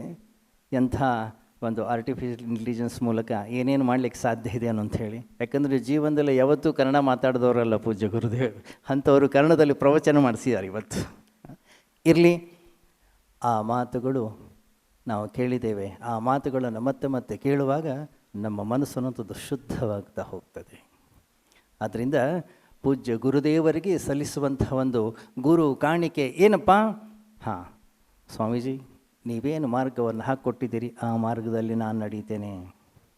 ನೀವೇನು ಮಾರ್ಗವನ್ನು, ಜ್ಞಾನದ ಜ್ಯೋತಿಯನ್ನು ಏನು ಬೆಳಗಿಸಿದಿರಿ, ನನ್ನ ಕೈನಲ್ಲಿ ಎಷ್ಟು ಸಾಧ್ಯ ಇದೆ ಅಷ್ಟು ಎಣ್ಣೆಯನ್ನು ಸುರಿತೇನೆ. ನಾನು ಆ ಜ್ಯೋತಿಯನ್ನು ಆರದ ಹಾಗೆ ನೋಡಿಕೊಳ್ಳುತ್ತೇನೆ. ಇಷ್ಟೇ ನಾವು ಮಾಡಬೇಕಾಗಿರೋದು. ಗಮನಿಸಿ, ಪೂಜ್ಯ ಗುರುದೇವರಿಗೆ ಮಾಡುವ ಸೇವೆ ಪೂಜ್ಯ ಗುರುದೇವರಿಗೆ ಮಾಡುವ ಸೇವೆ ಅಲ್ಲ. ಮತ್ತು ಆ ರೀತಿಯಲ್ಲಿ ಬದುಕಿದರೆ ನಮ್ಮ ಜೀವನ ನೆಮ್ಮದಿಯಿಂದಿರುತ್ತೆ, ನಮ್ಮ ಜೀವನದಲ್ಲಿ ಶಾಂತಿ ಅನ್ನುವಂಥದ್ದು ಸಿಗ್ತದೆ. ಆದ್ದರಿಂದ ಪೂಜ್ಯ ಗುರುದೇವರ ಅನೇಕ ಗ್ರಂಥಗಳಿವೆ, ಅನೇಕ ಚಟುವಟಿಕೆಗಳಿವೆ ಚಿನ್ಮಯ ಮಿಷನ್ನಲ್ಲಿ. ನಮ್ಮ ಕೈನಲ್ಲಿ ಎಷ್ಟು ಸಾಧ್ಯ ಅಷ್ಟು ನಮ್ಮನ್ನು ನಾವು ತೊಡಗಿಸಿಕೊಳ್ಳೋಣ, ನಮ್ಮ ಜೀವನವನ್ನು ಕೂಡ ಸಾರ್ಥಕ ಮಾಡಿಕೊಳ್ಳೋಣ. ಹರಿ ಓಂ. ನುಡಿಗಳನ್ನಾಡಿದ ಸ್ವಾಮಿ ಕೃತಾತ್ಮಾನಂದರಿಗೆ ಧನ್ಯವಾದಗಳು. ಇದೀಗ ಪರಮ ಪೂಜ್ಯ ಜಗದ್ಗುರು ಶ್ರೀ ಶ್ರೀ ಶ್ರೀ ಡಾಕ್ಟರ್ ನಿರ್ಮಲಾನಂದನಾಥರು ಮಹಾಸ್ವಾಮೀಜಿರವರ ಇದೀಗ ಅವರಿಂದ ಆಶೀರ್ವಚನ. ಹರಿ ಓಂ ತತ್ಸತ್. ಬ್ರಹ್ಮಾನಂದಂ ಪರಮಸುಖದಂ ಕೇವಲಂ ಜ್ಞಾನಮೂರ್ತಿಂ ದ್ವಂದ್ವಾತೀತಂ ಗಗನಸದೃಶಂ ತತ್ವಮಸ್ಯಾದಿಲಕ್ಷ್ಯಂ ಏಕಂ ನಿತ್ಯಂ ವಿಮಲಂ ಅಚಲಂ ಸರ್ವಧಿ ಸಾಕ್ಷಿಭೂತಂ ಭಾವಾತೀತಂ ತ್ರಿಗುಣರಹಿತಂ ಸದ್ಗುರುಂ ತಂ ನಮಾಮಿ. ಶ್ರೀ ವಿದ್ಯಾಂ ಜಗತಾಂ ಧಾತ್ರಿಂ ಸರ್ಗಸ್ಥಿತಿ ಲಯೇಶ್ವರೀಂ ನಮಾಮಿ ಲಲಿತಾಂ ನಿತ್ಯಾಂ ಮಹಾ ತ್ರಿಪುರಸುಂದರೀಂ. ಚಿನ್ಮಯ ಮಿಷನ್ನಿನ ಅಮೃತ ಮಹೋತ್ಸವದ ಪವಿತ್ರ ಕಾರ್ಯಕ್ರಮ, ಅದಕ್ಕೆ ಸಂಬಂಧಿಸಿದ ಗೀತಾಯಜ್ಞದ ಜ್ಯೋತಿ ನಮ್ಮ ಮಂಡ್ಯ ನಗರವನ್ನು ಪ್ರವೇಶಿಸಿರ್ತಕ್ಕಂಥ ಈ ಪವಿತ್ರ ಗಳಿಗೆಯ ಕಾರ್ಯಕ್ರಮದಲ್ಲಿ ನಮ್ಮೆಲ್ಲರ ಆರಾಧ್ಯ ದೈವ ಯುಗಯೋಗಿ ಪದ್ಮಭೂಷಣ ಜಗದ್ಗುರು ಡಾಕ್ಟರ್ ಶ್ರೀ ಬಾಲಗಂಗಾಧರನಾಥ್ ಮಹಾಸ್ವಾಮೀಜಿಯವರ ದಿವ್ಯ ಚೇತನಕ್ಕೆ ಮನಸಾನಮಿಸಿ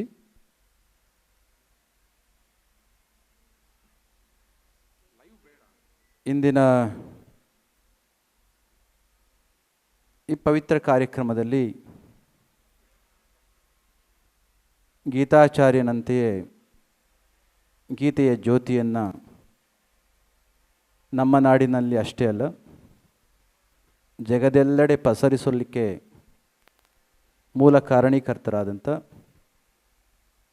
ಮಿಷನ್ನಿನ ಸಂಸ್ಥಾಪಕರು, ನಮ್ಮ ನಾಡಿನ ಜ್ಞಾನವನ್ನು ಜಗತ್ತಿಗೆ ಹೇಳಿಕೊಟ್ಟಂಥ ಪೂಜ್ಯ ಚಿನ್ಮಯಾನಂದ ಸ್ವಾಮೀಜಿಯವರ ದಿವ್ಯ ಚೇತನಕ್ಕೂ ನಮಿಸಿ, ಪ್ರಸ್ತುತ ಈ ಕಾರ್ಯಕ್ರಮದಲ್ಲಿ ಉಪಸ್ಥಿತರಿದ್ದು ಸಾನ್ನಿಧ್ಯ ಆಶೀರ್ವಾದವನ್ನು ನೀಡಿದ ಹುಬ್ಬಳ್ಳಿ ಚಿನ್ಮಯ ಮಿಷನ್ನಿನ ಆಚಾರ್ಯರಾದ ಪೂಜ್ಯ ಸ್ವಾಮಿ ಕೃತಾತ್ಮಾನಂದಜಿಯವರ ಉಪಸ್ಥಿತಿ ಇದೆ. ಇದೇ ಹೊತ್ತಿನಲ್ಲಿ ನಮ್ಮ ಮಂಡ್ಯ ಚಿನ್ಮಯ ಮಿಷನ್ನಿನ ಆಚಾರ್ಯರಾದ ಪೂಜ್ಯ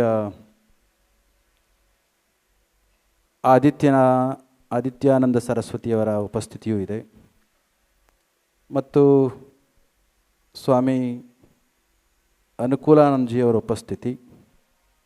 ಉಪಸ್ಥಿತ ಎಲ್ಲ ಯತಿಶ್ರೇಷ್ಠರೇ, ಇಂದಿನ ಈ ಕಾರ್ಯಕ್ರಮದಲ್ಲಿ ನಮ್ಮ ಮಂಡ್ಯ ಜಿಲ್ಲೆಯ ಚಿನ್ಮಯ ಮಿಷನ್ನಿನ ಉಸ್ತುವಾರಿಯನ್ನು ಹೊತ್ತಿರ್ತಕ್ಕಂಥ ಮೀರಾ ಮಾತೆ ಶಿವಲಿಂಗಯ್ಯನವರ ಉಪಸ್ಥಿತಿ ಇದೆ.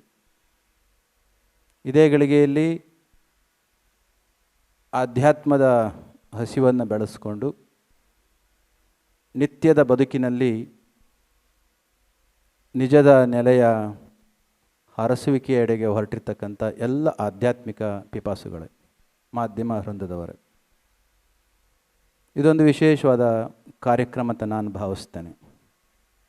ಈ ವೇದಿಕೆಯ ಮುಖಾಂತರ ಹಲವಾರು ಕಾರ್ಯಕ್ರಮಗಳು ಭಕ್ತಿಗೆ ಸಂಬಂಧಿಸಿದ, ಸೇವೆಗೆ ಸಂಬಂಧಿಸಿದ, ಸಾಮಾಜಿಕ ಹೋರಾಟಕ್ಕೆ ಸಂಬಂಧಿಸಿದ ಹಲವಾರು ಕಾರ್ಯಕ್ರಮಗಳಲ್ಲಿ ನಾನು ಭಾಗವಹಿಸಿದ್ದೇನೆ. ಆ ಎಲ್ಲ ಹಿನ್ನೆಲೆಯ ನೆಲೆಯಲ್ಲಿ ನೋಡಿದರೆ ಇದೊಂದು ವಿಶೇಷವಾದ ಕಾರ್ಯಕ್ರಮ, ಒಂದು ಯೂನಿಕ್ ಪ್ರೋಗ್ರಾಮ್ ಅಂತ ನನಗೆ ಅರಿವಾಗುತ್ತೆ. ಪೂಜ್ಯ ಬಾಲ್ ಗಂಗಾಧರನಾಥ ಮಹಾಸ್ವಾಮೀಜಿಯವರ ಬಗೆಗೆ ಹೇಳ್ತಾ, ಮಂಡ್ಯ ಶಾಖೆ ಉದ್ಘಾಟನೆ 1997ನೇ ಇಸ್ವಿಯಲ್ಲಿ ಆದಾಗ ಅದಕ್ಕೂ ಪೂರ್ವದಲ್ಲಿ ಪೂಜ್ಯರ ಆಶೀರ್ವಾದ ಮತ್ತು ಶಾಖೆಯ ಉದ್ಘಾಟನೆಗೆ ನಮ್ಮ ಗುರುಗಳು ಬಂದು ಸಾನ್ನಿಧ್ಯವನ್ನು ವಹಿಸಿ, ಬಹುಶಃ ಅಂದಿನ ಅಧ್ಯಕ್ಷರಾದಂಥ ಸ್ವಾಮಿ ತೇಜೋಮಯಾನಂದಜಿಯವರು ಕೂಡ ಅಂದಿನ ಕಾರ್ಯಕ್ರಮಕ್ಕೆ ಬಂದಿದ್ರು ಅಂತ ಭಾವಿಸ್ತೇನೆ. ಅಂತಹ ಪೂಜ್ಯರಿಂದ ಉದ್ಘಾಟನೆಯಾಗಿ ಇಷ್ಟು ವರ್ಷಗಳು ನಡೆದು ಬಂದಿರತಕ್ಕಂಥ ನಮ್ಮ ಮಂಡ್ಯದ ಚಿನ್ಮಯ ಮಿಷನ್ ಪುಣೆಯಿಂದ ಪ್ರಾರಂಭವಾದಂಥ 75ನೇ ವರ್ಷದ ಅಮೃತ ಮಹೋತ್ಸವದ ಜ್ಯೋತಿಯನ್ನು ಇಂದು ಕೇವಲ ಬರಮಾಡ್ಕೊಳ್ಳೋದು ಅಷ್ಟೇ ಅಲ್ಲ, ಆ ಜ್ಯೋತಿಯ ನಿಜವಾದ ಅರ್ಥವನ್ನು ಭಕ್ತರ ಮನಸ್ಸುಗಳಿಗೆ ತಿಳಿಸ್ತಕ್ಕಂಥ ಒಂದು ಆಧ್ಯಾತ್ಮಿಕ ಕಾರ್ಯವನ್ನಾಗಿ ರೂಪಿಸಿರ್ತಕ್ಕಂಥದ್ದು ತುಂಬ ಸಂತೋಷವಾಗಿರ್ತಕ್ಕಂಥ ವಿಚಾರ.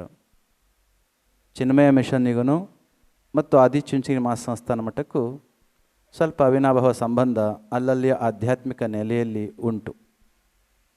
ಪೂಜ್ಯ ಗುರುಗಳು ಸದಾ ಸ್ವಾಮಿ ಚಿನ್ಮಯಾನಂದಜಿಯವರ ಬಗೆಗೆ ನಮಗೆ ಹೇಳ್ತಿದ್ರು.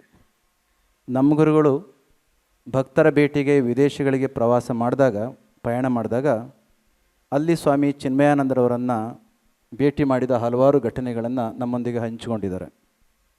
1893 ಜಗತ್ತಿನ ಇತಿಹಾಸದಲ್ಲಿ ಮರೆಯದೇ ಬರೆದಿಡಬಹುದಾಗಿರ್ತಕ್ಕಂಥ ಒಂದು ಘಟನೆ ಕಾರಣ. ಸ್ವಾಮಿ ವಿವೇಕಾನಂದರು ಅಲ್ಲಿಗೆ ಹೋಗಿ 400 ವರ್ಷಗಳ ಅಮೆರಿಕದ ಆಧುನಿಕ ಅಸ್ತಿತ್ವ ಬೆಳಕಿಗೆ ಬಂದ ನಂತರದಲ್ಲಿ ಅವರು ಕೈಗೊಂಡಂಥ ಸರ್ವಧರ್ಮ ಸಮ್ಮೇಳನ ಏನು ಮಾಡಿದ್ರಲ್ಲ ಸ್ವಾಮಿ ವಿವೇಕಾನಂದರು ಹೋದ, ಅದರ 100 ವರ್ಷಗಳ ಶತಮಾನೋತ್ಸವವನ್ನು ಶಿಕಾಗೋ ನಗರದಲ್ಲಿ ಮಾಡಿದಾಗ ನಮ್ಮ ಪೂಜ್ಯರು ಸ್ವಾಮಿ ಚಿನ್ಮಯಾನಂದಜಿಯವರು ಎಲ್ಲರೂ ಕೂಡ ಒಂದೇ ವೇದಿಕೆಯಲ್ಲಿದ್ದ ಕಾರ್ಯಕ್ರಮದಲ್ಲಿ ಭಾಗವಹಿಸಿದ ಚಿತ್ರಗಳು ಮತ್ತು ಅವರ ಅಂದು ಆಡಿದ ಮಾತುಗಳು ಇನ್ನೂ ಪೂಜ್ಯ ಗುರುಗಳು ನಮ್ಮೊಂದಿಗೆ ಹಂಚಿಕೊಂಡಿರ್ತಕ್ಕಂಥದ್ದು ನೆನಪಿನಂಗಳದಲ್ಲಿ ಹಾಗೇ ಇದೆ. ನಂತರದಲ್ಲಿ ಸ್ವಾಮಿ ಚಿನ್ಮಯಾನಂದರು ನಾಡಿನ ಯಾರಿಗೆ ಗೊತ್ತಿಲ್ಲ, ಪ್ರತಿಯೊಬ್ಬ ವ್ಯಕ್ತಿಗೂ ಕೂಡ ಗೊತ್ತಿರ್ತಕ್ಕಂಥದ್ದನ್ನೇ. ಅಂತಹ ಸ್ವಾಮಿ ಚಿನ್ಮಯಾನಂದರಿಂದ ಪ್ರೇರೇಪಿತರಾಗಿ ದಿವ್ಯ ಉದ್ದೇಶದಿಂದ ಪ್ರಾರಂಭಿಸಿದ ಚಿನ್ಮಯ ಮಿಷನ್ ನಮ್ಮ ದೇಶದ ಬಹುದೊಡ್ಡ ಅಸ್ಮಿತೆಯ ಒಂದು ಸಂಸ್ಥೆ ಅಂತ ಹೇಳಿದರೆ ಖಂಡಿತ ತಪ್ಪು ಆಗಲಾರದು. ಸ್ವಾಮೀಜಿ ಹೇಳಿದರು, ಪೂಜ್ಯ ಸ್ವಾಮಿ ಚಿನ್ಮಯಾನಂದಜಿ ಬದುಕಿನುದ್ದಕ್ಕೂ ಹೊತ್ತು ತಿರುಗಿದ, ಹಿಡಿದು ತಿರುಗಿದ, ಹಾಡಿ ತಿರುಗಿದ ಒಂದೇ ಒಂದು ಗ್ರಂಥ ಭಗವದ್ಗೀತೆ. ನಾವು ಭಗವದ್ಗೀತೆ ಉದಿಸಿದ ನಾಡಿನಲ್ಲೇ ಹುಟ್ಟಿದ್ದೇವೆ, ಭಗವದ್ಗೀತೆಯ ಶಬ್ದವನ್ನು ಕೇಳಿದ್ದೇವೆ, ಹಲವಾರು ಜನ ಭಗವದ್ಗೀತೆಯನ್ನು ಇಟ್ಕೊಂಡಿದ್ದೇವೆ, ಕೈನಲ್ಲಿ ಮನೆಯಲ್ಲೂ ಇಟ್ಕೊಂಡಿದ್ದೇವೆ, ಅವರು ಹೇಳಿದಾಗೆ ಪೂಜಿಸ್ತಾ ಇದ್ದೇವೆ. ಆದರೆ ಪುಸ್ತಕದಲ್ಲಿರ್ತಕ್ಕಂಥದ್ದು ಮಸ್ತಕಕ್ಕೆ ಬಂದಿಲ್ಲ. ಮಸ್ತಕಕ್ಕೆ ಬಂದದ್ದು ಕೂಡ ತರ್ಕಕ್ಕೆ ಒಳಗಾಗಿದೆ, ವಿಚಾರಕ್ಕೆ ಒಳಗಾಗಿಲ್ಲ, ತರ್ಕಕ್ಕೆ ಒಳಗಾಗಿದೆ ಮತ್ತು ಬೇರೆ ಬೇರೆ ಭಾವನೆಗಳಿಗೆ ಒಳಗಾಗಿ ಪೂರ್ವಾಗ್ರಹ ಪೀಡಿತಕ್ಕೆ ಒಳಗಾಗಿ ಅಲ್ಲಿರ್ತಕ್ಕಂಥ ಸತ್ಯ ಮತ್ತು ಎಸೆನ್ಸು ನಮ್ಮ ಒಳಗಡೆ ಬಂದೇ ಇಲ್ಲ. ಈ ಕಾರ್ಯಕ್ರಮಕ್ಕೆ ಬರಬೇಕು ಅಂತ ಕೇಳಿಕೊಂಡಾಗ ಮೊದಲು ನನಗೆ ಮೆಸೇಜ್ ಬಂದದ್ದು ಪ್ರೊಫೆಸರ್ ಕೃಷ್ಣೇಗೌಡ ಅಂತ ನಮ್ಮ ಹುಡುಗ, ಮಂಡ್ಯದ ಕೀಲಾರದ ಹುಡುಗ,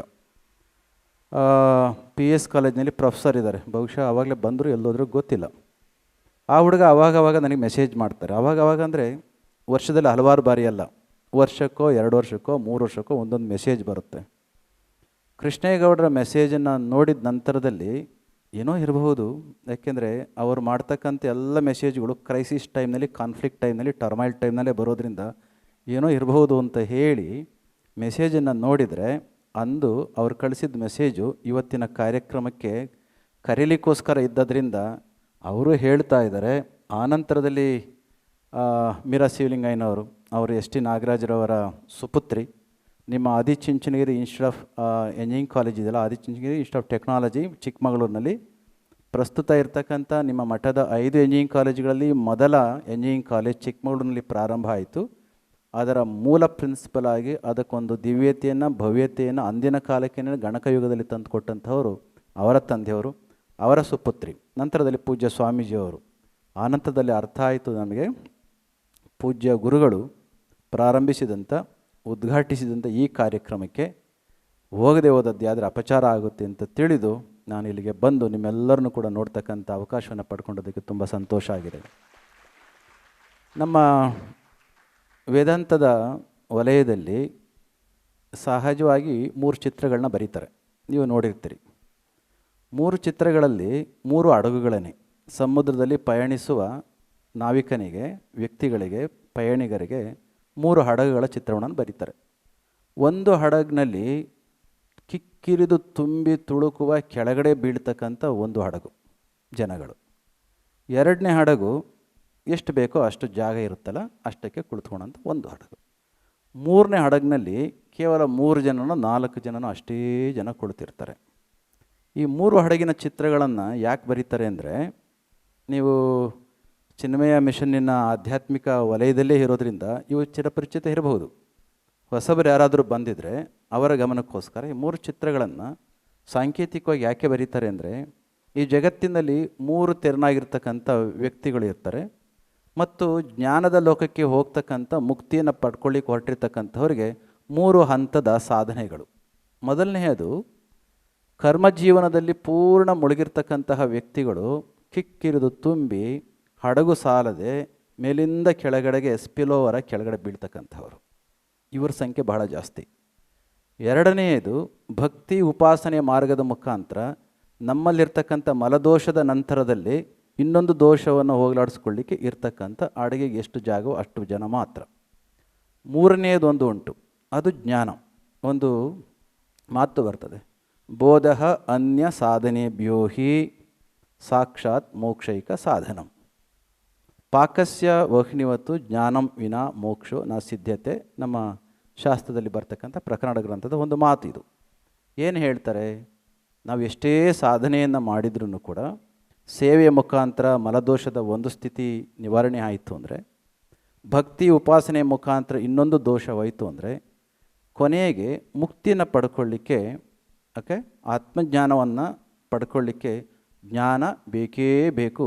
ಜ್ಞಾನವಿಲ್ಲದೆ ಮೋಕ್ಷವೇ ಇಲ್ಲ, ಜ್ಞಾನವಿನ ಮೋಕ್ಷ ನಾಸಿದ್ಧತೆ ಅಂತ ಹೇಳಿ ಅಡುಗೆಯ ಸಾಮಗ್ರಿಗಳು ಎಲ್ಲ ಇದ್ದೂ ಕೂಡ ಅಗ್ನಿ ಒಂದು ಇಲ್ಲ ಅಂತ ಅಂದರೆ ಅಡುಗೆ ಯಾವ ರೀತಿ ತಯಾರಾಗೋದಿಲ್ವೋ ಅದೇ ರೀತಿ ಎಲ್ಲವನ್ನ ಮಾಡಿ ಕುರ್ವನ್ನೇವ ಕರ್ಮಾಣಿ ಜಿಜೀವಿಶೇಷತಗಂ ಸಮಾಹ, ಏನೇ ಮಾಡಿದ್ರೂ ಕೂಡ ಅಲ್ಲಿ ನಿಷ್ಕಾಮವಾಗಿರ್ತಕ್ಕಂಥ ಕರ್ಮದ ಮುಖಾಂತರ ಒಂದು ವಾಸನೆ, ಒಂದು ದೋಷ ಹೋದ್ರೂ, ಭಕ್ತಿ ಉಪಾಸನೆಗಳ ಮುಖಾಂತರ ಇನ್ನೊಂದು ದೋಷ ಹೋದ್ರೂ, ಜ್ಞಾನ ಇಲ್ಲದೆ ಹೋದರೆ ಮುಕ್ತಿ ಹೇಗೆ ಸಿಗೋದಿಲ್ವೋ, ಯಾವ ರೀತಿ ಅಗ್ನಿ ಇಲ್ಲ ಅಂತಂದರೆ ಅಡುಗೆ ಯಾಕೆ ತಯಾರಾಗೋದಿಲ್ವೋ ಅದೇ ರೀತಿ ಜ್ಞಾನವಿಲ್ಲ ಅಂತಂದರೆ ಅದು ತಯಾರಾಗೋದಿಲ್ಲ. ಇವತ್ತು ಈ ಸಂದರ್ಭದಲ್ಲಿ ಯಾಕೆ ಹೇಳ್ತೇನೆ, ನನಗೊಂದು ಭಾವನೆ ಇತ್ತು, ಇದು ಹೇಳಿ ಕೇಳಿ ಶುದ್ಧ ಜ್ಞಾನದ ಒಂದು ಸಂಸ್ಥೆ, ಶುದ್ಧ ಜ್ಞಾನವನ್ನು ಹರಡುವ ಸಭೆಗಳಲ್ಲಿ ಜನಗಳ ಸಂಖ್ಯೆ ಕಡಿಮೆ ಇರಬಹುದೇನೋ ಅಂತ ಪ್ರಾರಂಭದಲ್ಲಿ ಬಂದಾಗಲೂ ಹಾಗೆ ಅನ್ನಿಸ್ತು.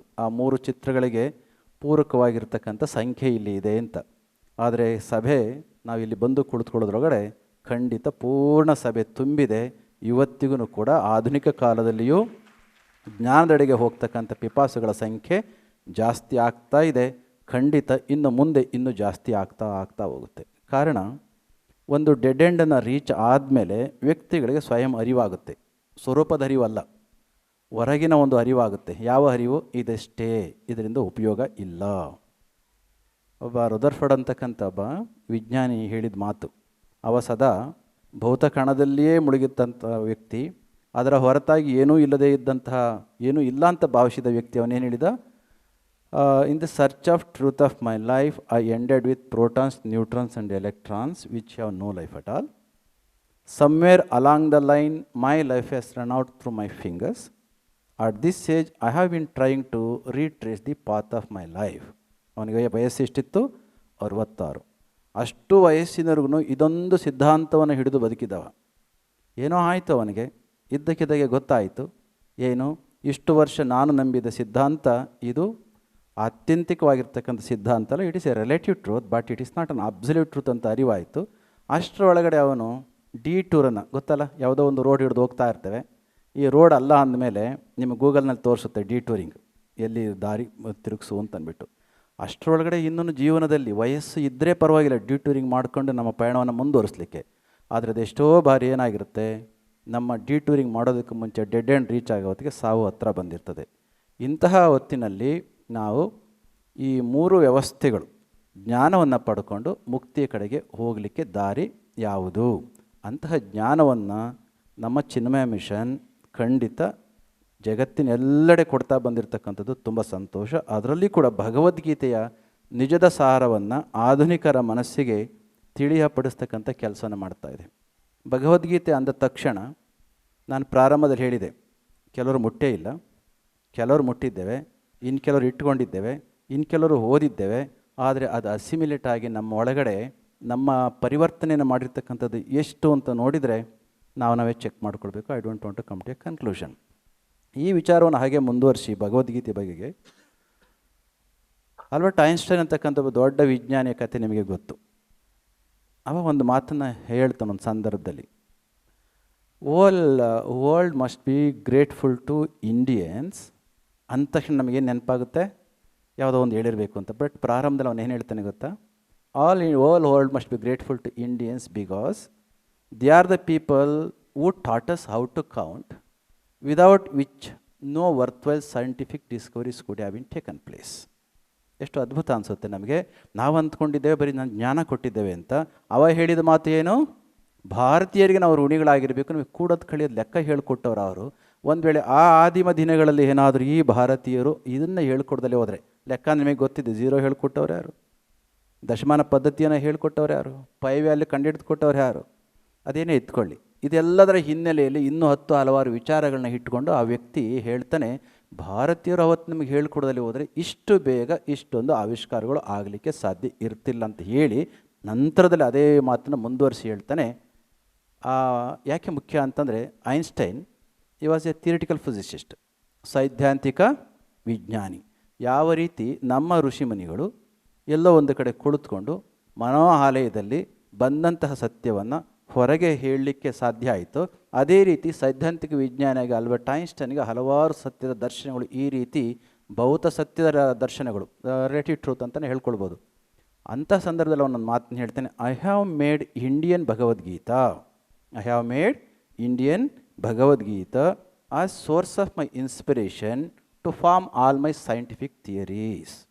ಈಗ ನಮಗೆ ಕೇಳಿದರೆ ಅನ್ನಿಸ್ಬೋದು, ಯಾರು ಬರೀ ವೈಜ್ಞಾನಿಕವಾಗಿಯೇ ಯೋಚನೆ ಮಾಡಬೇಕು, ಐನ್ಸ್ಟೈನ್ ಥರ, ನ್ಯೂಟನ್ ಥರ, ಎಡಿಂಗ್ಟನ್ ಥರ, ಇನ್ನೊಬ್ಬನ ಥರ ಯೋಚನೆ ಮಾಡಬೇಕು ಅಂತ ಅಂದು ಗೀತೆ ಎಲ್ಲವನ್ನು ಕೂಡ ಪಕ್ಕಕ್ಕೆ ಇಟ್ಟಿದ್ದೇವೋ, ಅದರ ನಿಜದ ಆಂತರ್ಯವನ್ನು ತಿಳಿಯದೆ ಪೂರ್ವಾಗ್ರಹ ಪೀಡಿತರಾಗಿ ಪಕ್ಕಕ್ಕೆ ಇಟ್ಟಿದ್ದೇವೋ ಅಂಥವರಿಗೆ ಈ ಮುಖಾಂತರ ಬಹುಶಃ ಗೀತೆಯ ಜ್ಞಾನವನ್ನು ಹೇಳಲಿಕ್ಕೆ ತಿಳಿಸ್ಲಿಕ್ಕೆ ಸಾಧ್ಯದವ. ಹೇಳಿದ್ದೇನು, ನನ್ನೆಲ್ಲ ವೈಜ್ಞಾನಿಕ ಸಿದ್ಧಾಂತಗಳಿಗೆ, ಆವಿಷ್ಕಾರಗಳಿಗೆ, ಥಿಯರಿಗಳಿಗೆ ಭಾರತದ ಭಗವದ್ಗೀತೆ ನನಗೆ ಬಹುವಾಗಿ it has made, I have made Indian Bhagavad Gita source of my inspiration. ನಿಮ್ಗೆ ಅರ್ಥ ಆಗುತ್ತೆ.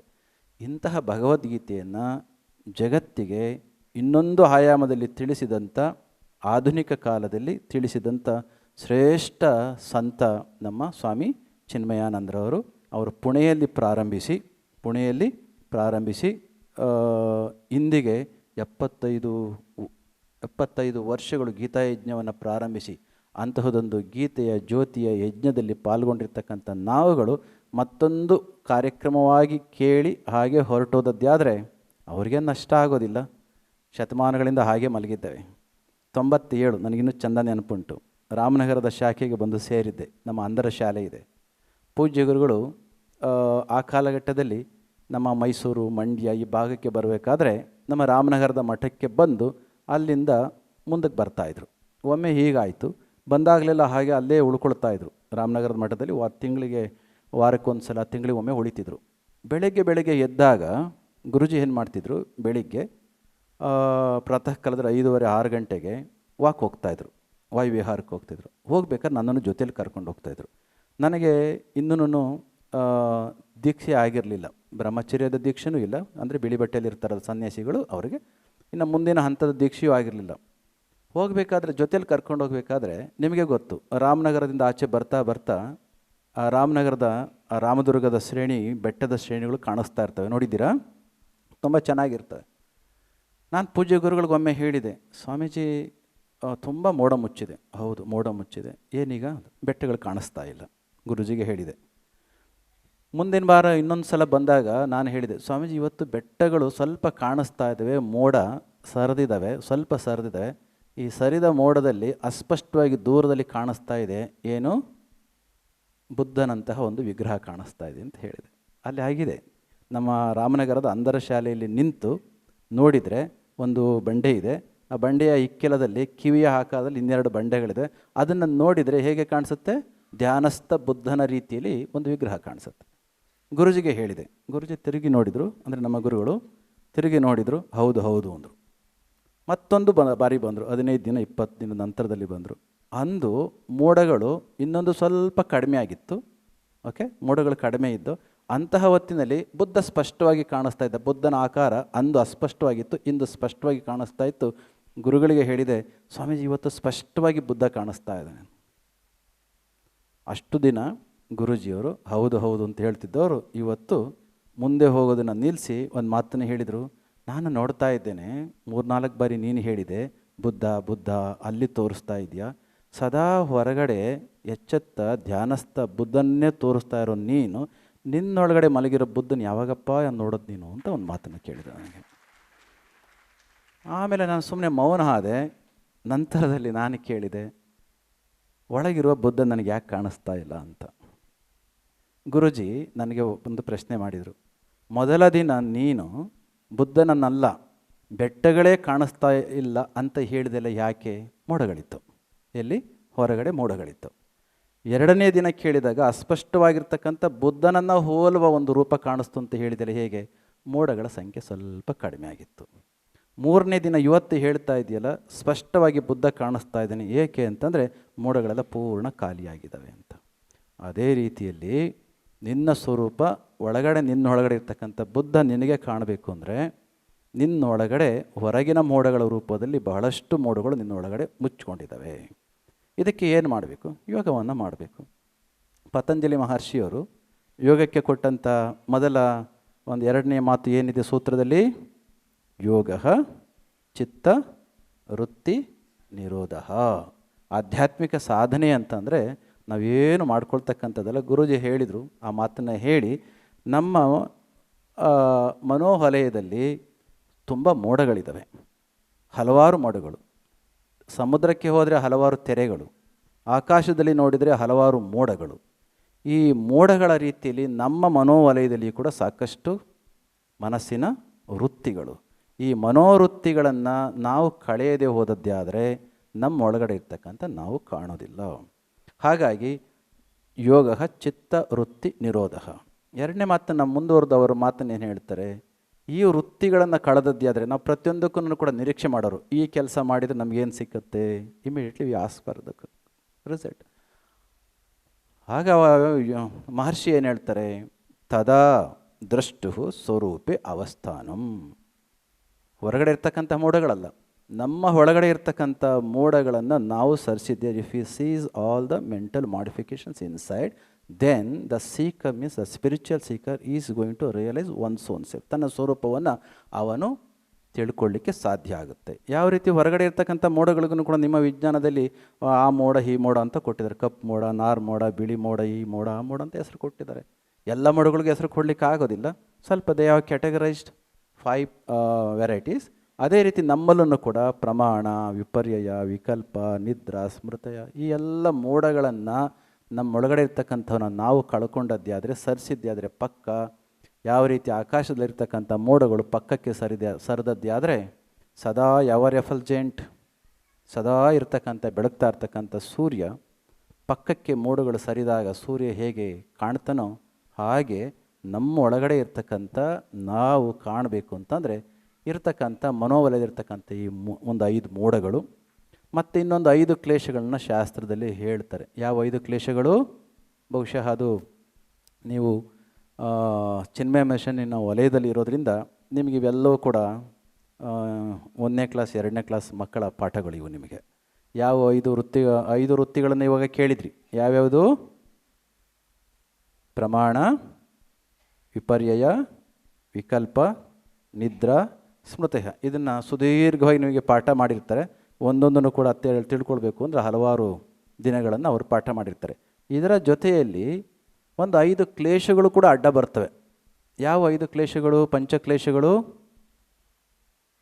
ಯಾವ್ಯಾವ? ಅವಿದ್ಯ, ಅಸ್ಮಿತ, ರಾಗ, ದ್ವೇಷ, ಅಭಿನಿವೇಶ, ಪಂಚಕ್ಲೇಶ. ಎಷ್ಟು? ಈ 5 ಕ್ಲೇಶಗಳು. ಇದರಲ್ಲಿ ಒಂದು ಬುಡದ ರೂಪದಲ್ಲಿರ್ತಕ್ಕಂಥ, ಬೇರಿನ ರೂಪದಲ್ಲಿರ್ತಕ್ಕಂಥ ಅವಿದ್ಯೆಯನ್ನು, ಅಜ್ಞಾನವನ್ನು ಅಥವಾ ಮಾಯೆ, ಒಂದು ಸ್ವಲ್ಪ ರಿಲೇಟಿವ್ ಆಗಿ ಹೇಳಬೇಕು ಅಂದರೆ ಈ ಒಂದು ಬುಡವನ್ನು ಕಡ್ದದ್ದಾದರೆ ರೆಂಬೆಗಳ ರೂಪದಲ್ಲಿರ್ತಕ್ಕಂಥ ಅಹಂಕಾರ, ಅಸ್ಮಿತೆ, ಇದು ಎಲ್ಲವನ್ನು ಕೂಡ ಹಾಳು ಮಾಡುತ್ತೆ. ಅಹಂ. ಆನಂತರದಲ್ಲಿ ರಾಗ ನಾವು ಅಟ್ಯಾಚ್ಮೆಂಟ್ ಅಂತೀವಲ್ಲ, ಆ ಒಂದು ರಾಗವೇ ಧೃತರಾಷ್ಟ್ರನಿಗೆ ಭಾರತ ಆಗೋ ಹಾಗೆ ಮಾಡಿಬಿಡ್ತು. ರಾಗ ಎಷ್ಟು ಬಲವಾಗಿರ್ತದೆ ಅಂತಂದರೆ, ಈ ನಾವು ಫ್ಲೋರಿಂಗ್ ಮಾಡ್ತೀವಲ್ವ, ಹಿಂದೆ ಹಳ್ಳಿಗಳಲ್ಲಿ ಸಾರಿಸಿ ಅದು ರಿಡಕ್ಷನ್ ಫ್ಲೋರಿಂಗ್ ಮಾಡ್ತಿದ್ರು. ಅಂತಹ ಸಂದರ್ಭದಲ್ಲಿ ಬೆಕ್ಕು, ಕೋಳಿ ಅವು ಏನೋ ಓಡಾಡಿದರೆ ಒಂದಿಷ್ಟು ಮಾರ್ಕ್ ಬಿದ್ದಿರ್ತಿದ್ದವು, ಹೌದಲ್ವಾ? ಆದರೆ ಮುಂದೆ ಆ ಅಟ್ಯಾಚ್ಮೆಂಟ್ ಯಾವ ಮಟ್ಟಕ್ಕೆ ಇರ್ತಿತ್ತು ಅಂತಂದರೆ, ಎಷ್ಟೋ ಬರೀ ನೆಲ ಕಿತ್ತೋಗಿರ್ತಿತ್ತು, ಆ ಮಾರ್ಕ್ ಮಾತ್ರ ಹಂಗೆ ಬಿದ್ದಿರ್ತಿತ್ತು. ಅಷ್ಟರ ಮಟ್ಟಕ್ಕೆ ಅಟ್ಯಾಚ್ಮೆಂಟ್ ರಾಗ ಅದು. ಮತ್ತು ದ್ವೇಷ ಎಷ್ಟರ ಮಟ್ಟಕ್ಕೆ ಅಂಟಿಸ್ಕೊಳ್ತೇವೋ ಅಷ್ಟೇ ನಾವು ದ್ವೇಷ ಮಾಡ್ತಕ್ಕಂಥದ್ದನ್ನು ಅವರ್ಷನ್ ಅಂತ ಹೇಳ್ತೀವಲ್ಲ, ಓಕೆ, ಅವರ್ಷನ್ ಇದು ಒಂದು. ನೆಕ್ಸ್ಟ್ ಅಭಿನಿವೇಶ, ಅಜ್ಞಾನದಿಂದ ಇಲ್ಲಿಗೇನೆ ಅಂಟ್ಕೊಂಡು ಇರ್ತಕ್ಕಂಥ ಒಂದು. ಇವೆಲ್ಲ ವಿಚಾರಗಳನ್ನು ನಮ್ಮ ಚಿನ್ಮಯ ಮಿಷನ್ನಲ್ಲಿ ಪ್ರಾರಂಭದಲ್ಲೇ ನಿಮ್ಮೆಲ್ಲರಿಗೂ ಕೂಡ ಹೇಳೋದ್ರಿಂದ ಈ ಎಲ್ಲವನ್ನು ಕೂಡ ತಿಳಿದು ಈ ಜಗತ್ತಿನಲ್ಲಿ ಬದುಕುವ ರೀತಿಯನ್ನು ಅವ್ರು ಹೇಳ್ಕೊಡೋದ್ರಿಂದ ಇವತ್ತು ನಮ್ಮ ಚಿನ್ಮಯ ಮಿಷನ್ ನನಗೆ ವೈಯಕ್ತಿಕವಾಗಿ ತುಂಬ ಇಷ್ಟ, ಸಹಜವಾಗಿ ಕೂಡ ನಿಮಗೂ ಇಷ್ಟ ಆಗ್ತದೆ. ಯಾವ ವ್ಯಕ್ತಿಗೆ ಬ್ರಹ್ಮದ ಆನಂದ ಬೇಕಿಲ್ಲ? ಅಂತಹ ಬ್ರಹ್ಮದ ಆನಂದವನ್ನು ಪಡ್ಕೊಂಡು ನಂತರದಲ್ಲಿ ಎಷ್ಟು ವರ್ಷ ಬದುಕಿದರೂ ಕೂಡ ಬದುಕೇನು ಕಷ್ಟ ಆಗೋದಿಲ್ಲ. ಅದು ಮಂಕುತಿಮ್ಮನ ಕಗ್ಗದ ಸಾಕಷ್ಟು ಉಕ್ತಿಗಳನ್ನು ಸ್ವಾಮಿಗಳು ಹೇಳಿದರು. ಜನ್ಮ ಸಾವಿರ ಬರಲಿ ನಷ್ಟವದರಿಂದೇನೋ, ಕರ್ಮ ಸಾಸಿರವಿರಲಿ ಕಷ್ಟ ನಿನಗೇನೋ. ಜನ್ಮ ಸಾವಿರ ಬರಲಿ ನಷ್ಟವದರಿಂದೇನೋ, ಕರ್ಮ ಸಾಸಿರವಿರಲಿ ಕಷ್ಟ ನಿನಗೇನೋ. ಬ್ರಹ್ಮ ಹೃದಯದಿ ನಿಲ್ಲೇ ಮಾಯೆಯೇಂ ಗೈದೊಡೇನ್, ಇಮ್ಮಿದಳ ಸರಸವದು ಮಂಕುತಿಮ್ಮ.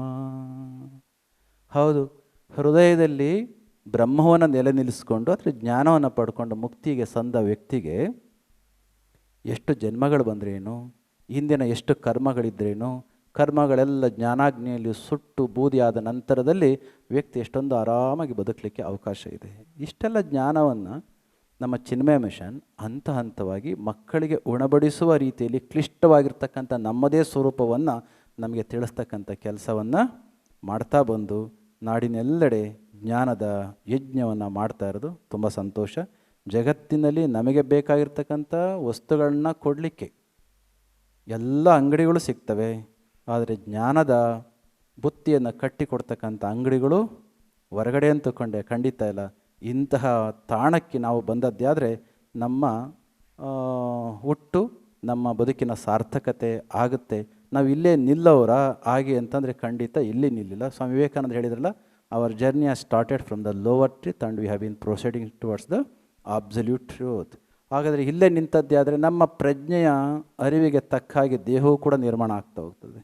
ಇನ್ನು ಮುಂದಿನ 5 ಲಕ್ಷ ವರ್ಷಗಳ ನಂತರದಲ್ಲಿ ನಮ್ಮ ದೇಹಗಳು ಹೀಗೆ ಇರ್ತವೆ ಅಂತ ಗ್ಯಾರಂಟಿ ಇಲ್ಲ. ಯಾಕೆ ಗ್ಯಾರಂಟಿ ಇಲ್ಲ ಅಂದರೆ, join the dots, connect the dots, you are going to understand.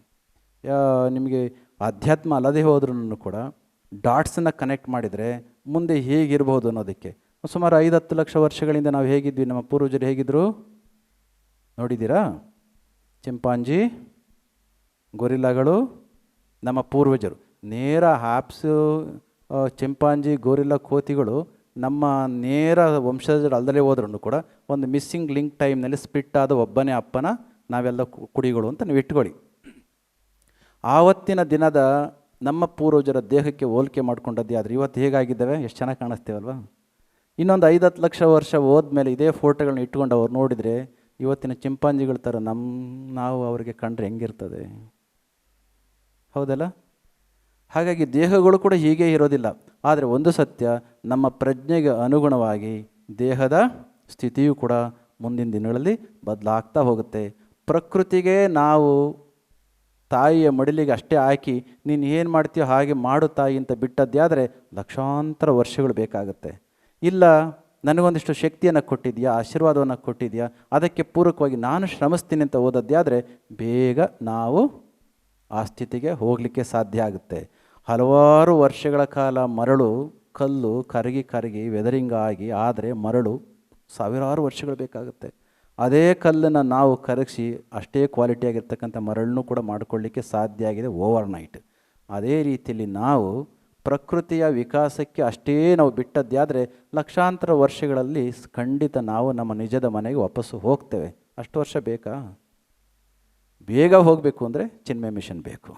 ಇಲ್ಲ ಒಂಥರ ಆ ರೀತಿಯಲ್ಲಿ ಇಲ್ಲ ಅಂತಂದರೆ ಕಾಯಿರಿ, ಒಣಗಿ, ಪರಿತಪಿಸಿ ಆ ಒಂದು ವ್ಯತ್ಯಯನ್ನು ಪಡ್ತಾ ಇರಬೇಕಾಗತ್ತೆ. ಇಂತಹ ವ್ಯವಸ್ಥೆಗಳು ಸಿಕ್ಕಿಯೂ ಕೂಡ ನಾವು ಅಷ್ಟು ವರ್ಷಗಳನ್ನ ತಗೊಳ್ತೇವೆ, ಇದು ಬೇಡ ಅಂತಂದರೆ ತಪ್ಪು ಅವರದೇನಿಲ್ಲ, ನಮ್ಮದೇ ತಪ್ಪಾಗುತ್ತೆ. ಅದನ್ನು ನಾವೆಲ್ಲರೂ ಕೂಡ ಉಪಯೋಗಿಸ್ಕೊಳ್ಳೋಣ ಅಂತ ಹೇಳ್ತಾ, 2 ಕೋಣೆಗಳ ಮಾಡು ನೀ ಮನದಾಲಯದಿ, 2 ಕೋಣೆಗಳ ಮಾಡು ನೀ ಮನದಾಲಯದಿ, ಹೊರ ಕೋಣೆಯಲ್ಲಿ ಲೋಕದ ಆಟಗಳ ನಾಡು, ವಿರಮಿಸೊಬ್ಬನೇ ನೀನು ಮೌನದ ಒಳಮನೆಯ ಶಾಂತಿಯಲ್ಲಿ, ಹೊರಯೋಗ ಸೂತ್ರವಿದು ಮಂಕುತಿಮ್ಮ.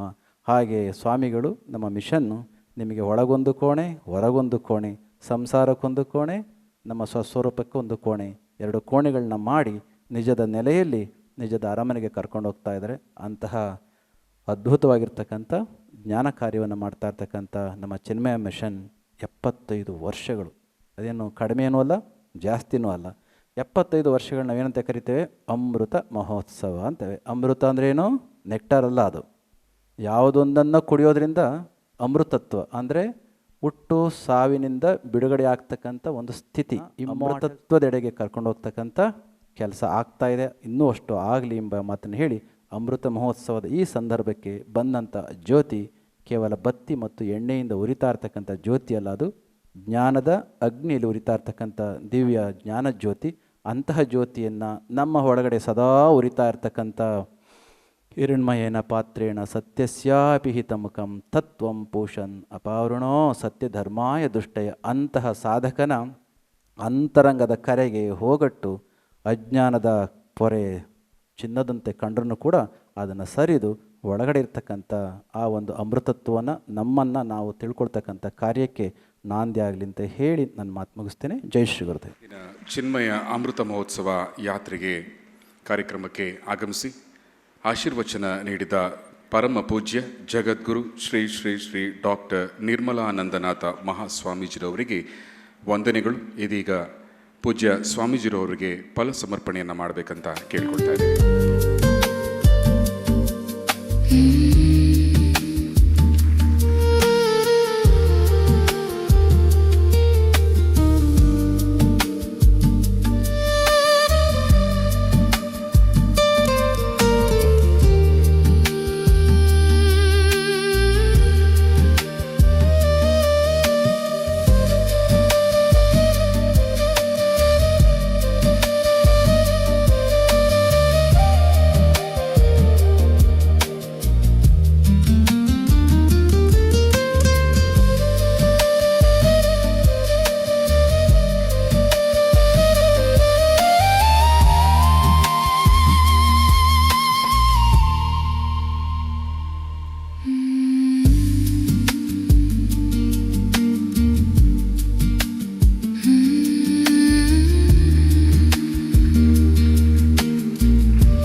ಇದರ ಪ್ರಾಯೋಜಕತ್ವದ ಬಗ್ಗೆ ಮಾತನಾಡಲಿದ್ದಾರೆ ಶ್ರೀವಿದ್ಯಾರವರು. ಹರಿ ಓಂ. ನಾನು ಶ್ರೀವಿದ್ಯಾ ಅಂತ, ಚಿನ್ಮಯ ಯುವ ಕೇಂದ್ರ ಮೆಂಬರ್, ಚಿನ್ಮಯ ಮಿಷನ್ನ youth empowerment programme batch 15 1 year dedicated ಸರ್ವಿಸ್ನ ಪಾರ್ಟಿಸಿಪೆಂಟ್. ನಾನು ಇವತ್ತು ಚಿನ್ಮಯ ಅಮೃತ್ ಯಾತ್ರಾನ ಸ್ಪಾನ್ಸರ್ ಬಗ್ಗೆ ಮಾತಾಡೋಕ್ಕೆ ಬಂದಿದ್ದೀನಿ. ಸೊ ಇಲ್ಲಿರೋ ಎಷ್ಟು ಜನ made in India car use ಮಾಡ್ತಿದ್ದೀರಾ? ಓಕೆ. ಇಲ್ಲಿರೋ ಎಷ್ಟು ಜನ made in India watch use ಮಾಡ್ತಿದ್ದೀರಾ? ಓಕೆ. ಇಲ್ಲಿರೋ ಎಷ್ಟು ಜನ made in India messaging app use ಮಾಡ್ತಿದ್ದೀರಾ? ಓಕೆ. ವಾಟ್ಸಪ್ ಎಷ್ಟು ಜನ ಯೂಸ್ ಮಾಡ್ತಿದ್ದೀರಾ? ಎಲ್ಲರೂ ಯೂಸ್ ಮಾಡ್ತಿದ್ರು. ಸೊ ಆತ್ಮನಿರ್ಭರ್ ಭಾರತ್ ವಿಷನ್ ಜೊತೆ ಮುಂದೆ ಹೋಗುತ್ತಿರುವ ಈ ಸಮಯದಲ್ಲಿ ಇಂಡಿಯಾ ಅಲ್ಲಿ ಆಗಿದ್ದು ಮತ್ತು ಇಂಡಿಯಾಗೋಸ್ಕರ ಡಿಸೈನ್ ಮಾಡಿದ ಟೆಕ್ನಾಲಜಿನ ಸಪೋರ್ಟ್ ಮಾಡುವುದು ತುಂಬ ಮುಖ್ಯ. ನಮ್ಮ proud sponsor Arattai Zoho develop ಮಾಡಿದ್ದ ಒಂದು ಸೆಕ್ಯೂರ್ ಮೆಸೇಜಿಂಗ್ ಮತ್ತು ಕಾಲಿಂಗ್ ಆ್ಯಪ್, ನಿಜವಾದ made in India platform. Indian ಯೂಸರ್ಸ್ನ ಸೆಂಟರಲ್ಲಿ ಇಟ್ಟು ಡಿಸೈನ್ ಮಾಡಿದ್ದಾರೆ. ಅರಟೈ ಅಂದರೆ ಒಂದು Tamil word, it means chat ಅಥವಾ ಕಾನ್ವರ್ಸೇಷನ್. ಇದನ್ನು ಝೋಹೋ ಕಾರ್ಪೊರೇಷನ್ ತಯಾರು ಮಾಡಿದ್ದಾರೆ. ಶ್ರೀಧರ್ ವೇಂಬು ಅವರು ಲೀಡ್ ಮಾಡುತ್ತಿರುವ ಒಂದು ಇಂಡಿಯನ್ ಕಂಪನಿ ತಯಾರು ಮಾಡಿರುವ ಒಂದು ಆ್ಯಪ್ ಇದು. We have WhatsApp. ಅರಟೈ ಯಾಕೆ ಅಂತ ಕೇಳಿದರೆ, ಸೊ ನಮ್ಮ ಡೇಟಾ, ನಾವು ವಾಟ್ಸಪ್ ಯೂಸ್ ಮಾಡ್ತಿರೋ ಡೇಟಾ ಇಂಡಿಯಾದಲ್ಲಿಲ್ಲ, ಅದು ಬೇರೆ ಕಡೆ ಸ್ಟೋರ್ ಆಗ್ತಿದೆ. ಸೊ ಡೇಟಾ ಪ್ರೈವಸಿ ಅನ್ನೋದು ಒಂದು ಫೀಚರ್ ಮಾತ್ರ ಅಲ್ಲ, ಅದು ಒಂದು ನ್ಯಾಷನಲ್ ರೆಸ್ಪಾನ್ಸಿಬಿಲಿಟಿ ಕೂಡ. ಸೆನ್ಸಿಟಿವ್ ಸಿಟುವೇಷನ್ಸ್ ಅಥವಾ major national operations, example operation Sindoor ಥರ ಸಮಯದಲ್ಲಿ ಸೆಕ್ಯೂರ್ ಕಮ್ಯುನಿಕೇಷನ್ ಎಷ್ಟು ಮುಖ್ಯ ಅಂತ ನಮಗೆ ಅರ್ಥ ಆಯಿತು. ಸೊ ಟ್ರಸ್ಟೆಡ್ ಇಂಡಿಯನ್ ಪ್ಲ್ಯಾಟ್ಫಾರ್ಮ್ಸ್ನ ಚೂಸ್ ಮಾಡುವುದು ನಮ್ಮ ಡಿಜಿಟಲ್ ಸ್ಟ್ರೆಂತ್ನ ಹೆಚ್ಚಿಸುತ್ತಿದೆ. ಸೊ ಅರಟೈ ಆ್ಯಪ್ ಇನ್ಸ್ಟಾಲ್ ಮಾಡಬೇಕಂದ್ರೆ ಇಲ್ಲಿ ತೋರಿಸಿರುವ QR ಕೋಡ್ನ ಸ್ಕ್ಯಾನ್ ಮಾಡ್ಬೋದು, ಇಲ್ಲಾಂದರೆ ಡೈರೆಕ್ಟಾಗಿ ಪ್ಲೇಸ್ಟೋರ್ ಆ್ಯಪ್ ಸ್ಟೋರಲ್ಲಿ ಡೌನ್ಲೋಡ್ ಮಾಡ್ಬೋದು. ನಮ್ಮ ಇನ್ನೊಂದು sponsor SBI silver sponsor. So 200 ಇಯರ್ಸಿಂದ ಇದೆ SBI. 50 crores ಪೀಪಲ್ಗೆ ಸಪೋರ್ಟ್ ಮಾಡ್ತಿದೆ ನಮ್ಮ SBI ಆ್ಯಪ್. ಸೊ ಅವರು ನಮ್ಮ silver sponsors. So I hope you will install the made in India app and support Arattai. Thank you. Hari Om. ವಂದನೆಗಳು. ಇದೀಗ ಮಂಡ್ಯ ಚಿನ್ಮಯ ಮಹೋತ್ಸವಕ್ಕೆ ಆಗಮಿಸಿ ಆಶಯ ನುಡಿಗಳನ್ನಾಡಿದ ಪೂಜ್ಯ ಸ್ವಾಮಿ ಕೃತಾತ್ಮಾನಂದರಿಗೆ ಫಲ ಸಮರ್ಪಣೆ ಮಾಡಬೇಕೆಂದು ಶ್ರೀ ರಾಮಲಿಂಗೇಗೌಡರಲ್ಲಿ ಕೇಳ್ಕೊಳ್ತಾ ಇದ್ದೀವಿ.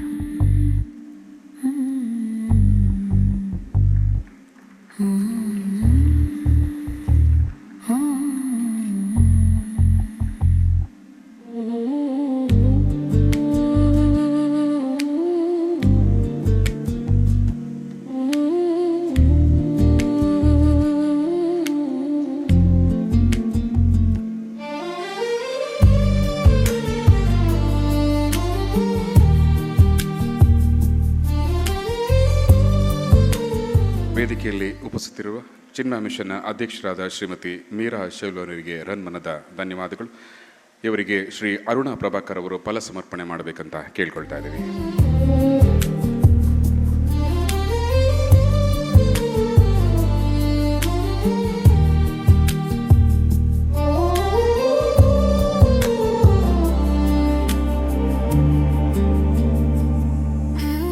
ಇಂದಿನ ಈ ಕಾರ್ಯಕ್ರಮದಲ್ಲಿ ಸಹಕರಿಸಿದ ಮತ್ತು ಸೇವಾಕರ್ತರಿಗೆ ಚಿನ್ಮಯ ಮಿಷನ್ನ ಪರವಾಗಿ ವಂದನೆಗಳನ್ನು ಸಲ್ಲಿಸ್ತಾ ಇದ್ದೀವಿ. ಈ ಕಾರ್ಯಕ್ರಮದ ಯಶಸ್ಸಿಗೆ ಸಹಕರಿಸಿದ ಎಲ್ಲ ಸಹೃದಯರಿಗೂ ಚಿನ್ಮಯ ಮಿಷನ್ನ ವತಿಯಿಂದ ವಂದನೆಗಳು. ಮತ್ತು ಇಂದಿನ ಮುಖ್ಯ ರಸ್ತೆಗಳಲ್ಲಿ ಒಂದು ಏನು ಬೆಳ್ಳಿ ರಥದ ಕಾರ್ಯಕ್ರಮ ನಡೀತು, ಆ ಒಂದು ಕಾರ್ಯಕ್ರಮಗಳ ಮುಖ್ಯ ರಸ್ತೆಗಳಲ್ಲಿ ಬಂಟಿಂಗ್ಸ್ ವ್ಯವಸ್ಥೆ ಮಾಡಿದಂಥ ಶ್ರೀ ನವೀನ್ ಶೆಟ್ಟಿರವರಿಗೆ ಧನ್ಯವಾದಗಳು. ಮತ್ತು ಈ ಒಂದು ಕಾರ್ಯ ಯಶಸ್ವಿ ಆಗಲಿಕ್ಕೆ ಹಲವಾರು ಸೇವಾಕರ್ತರು, ದಾನಿಗಳು ಈ ಕಾರ್ಯಕ್ರಮದ ಯಶಸ್ಸಿಗೆ ಸಹಕರಿಸಿದ್ದಾರೆ. ಅವರೆಲ್ಲರಿಗೂ ಧನ್ಯವಾದಗಳನ್ನು ಚಿನ್ಮಯ ಮಿಷನ್ನ ಪರವಾಗಿ ಸಲ್ಲಿಸ್ತಾ ಇದ್ದೀವಿ. ಹರಿ ಓಂ.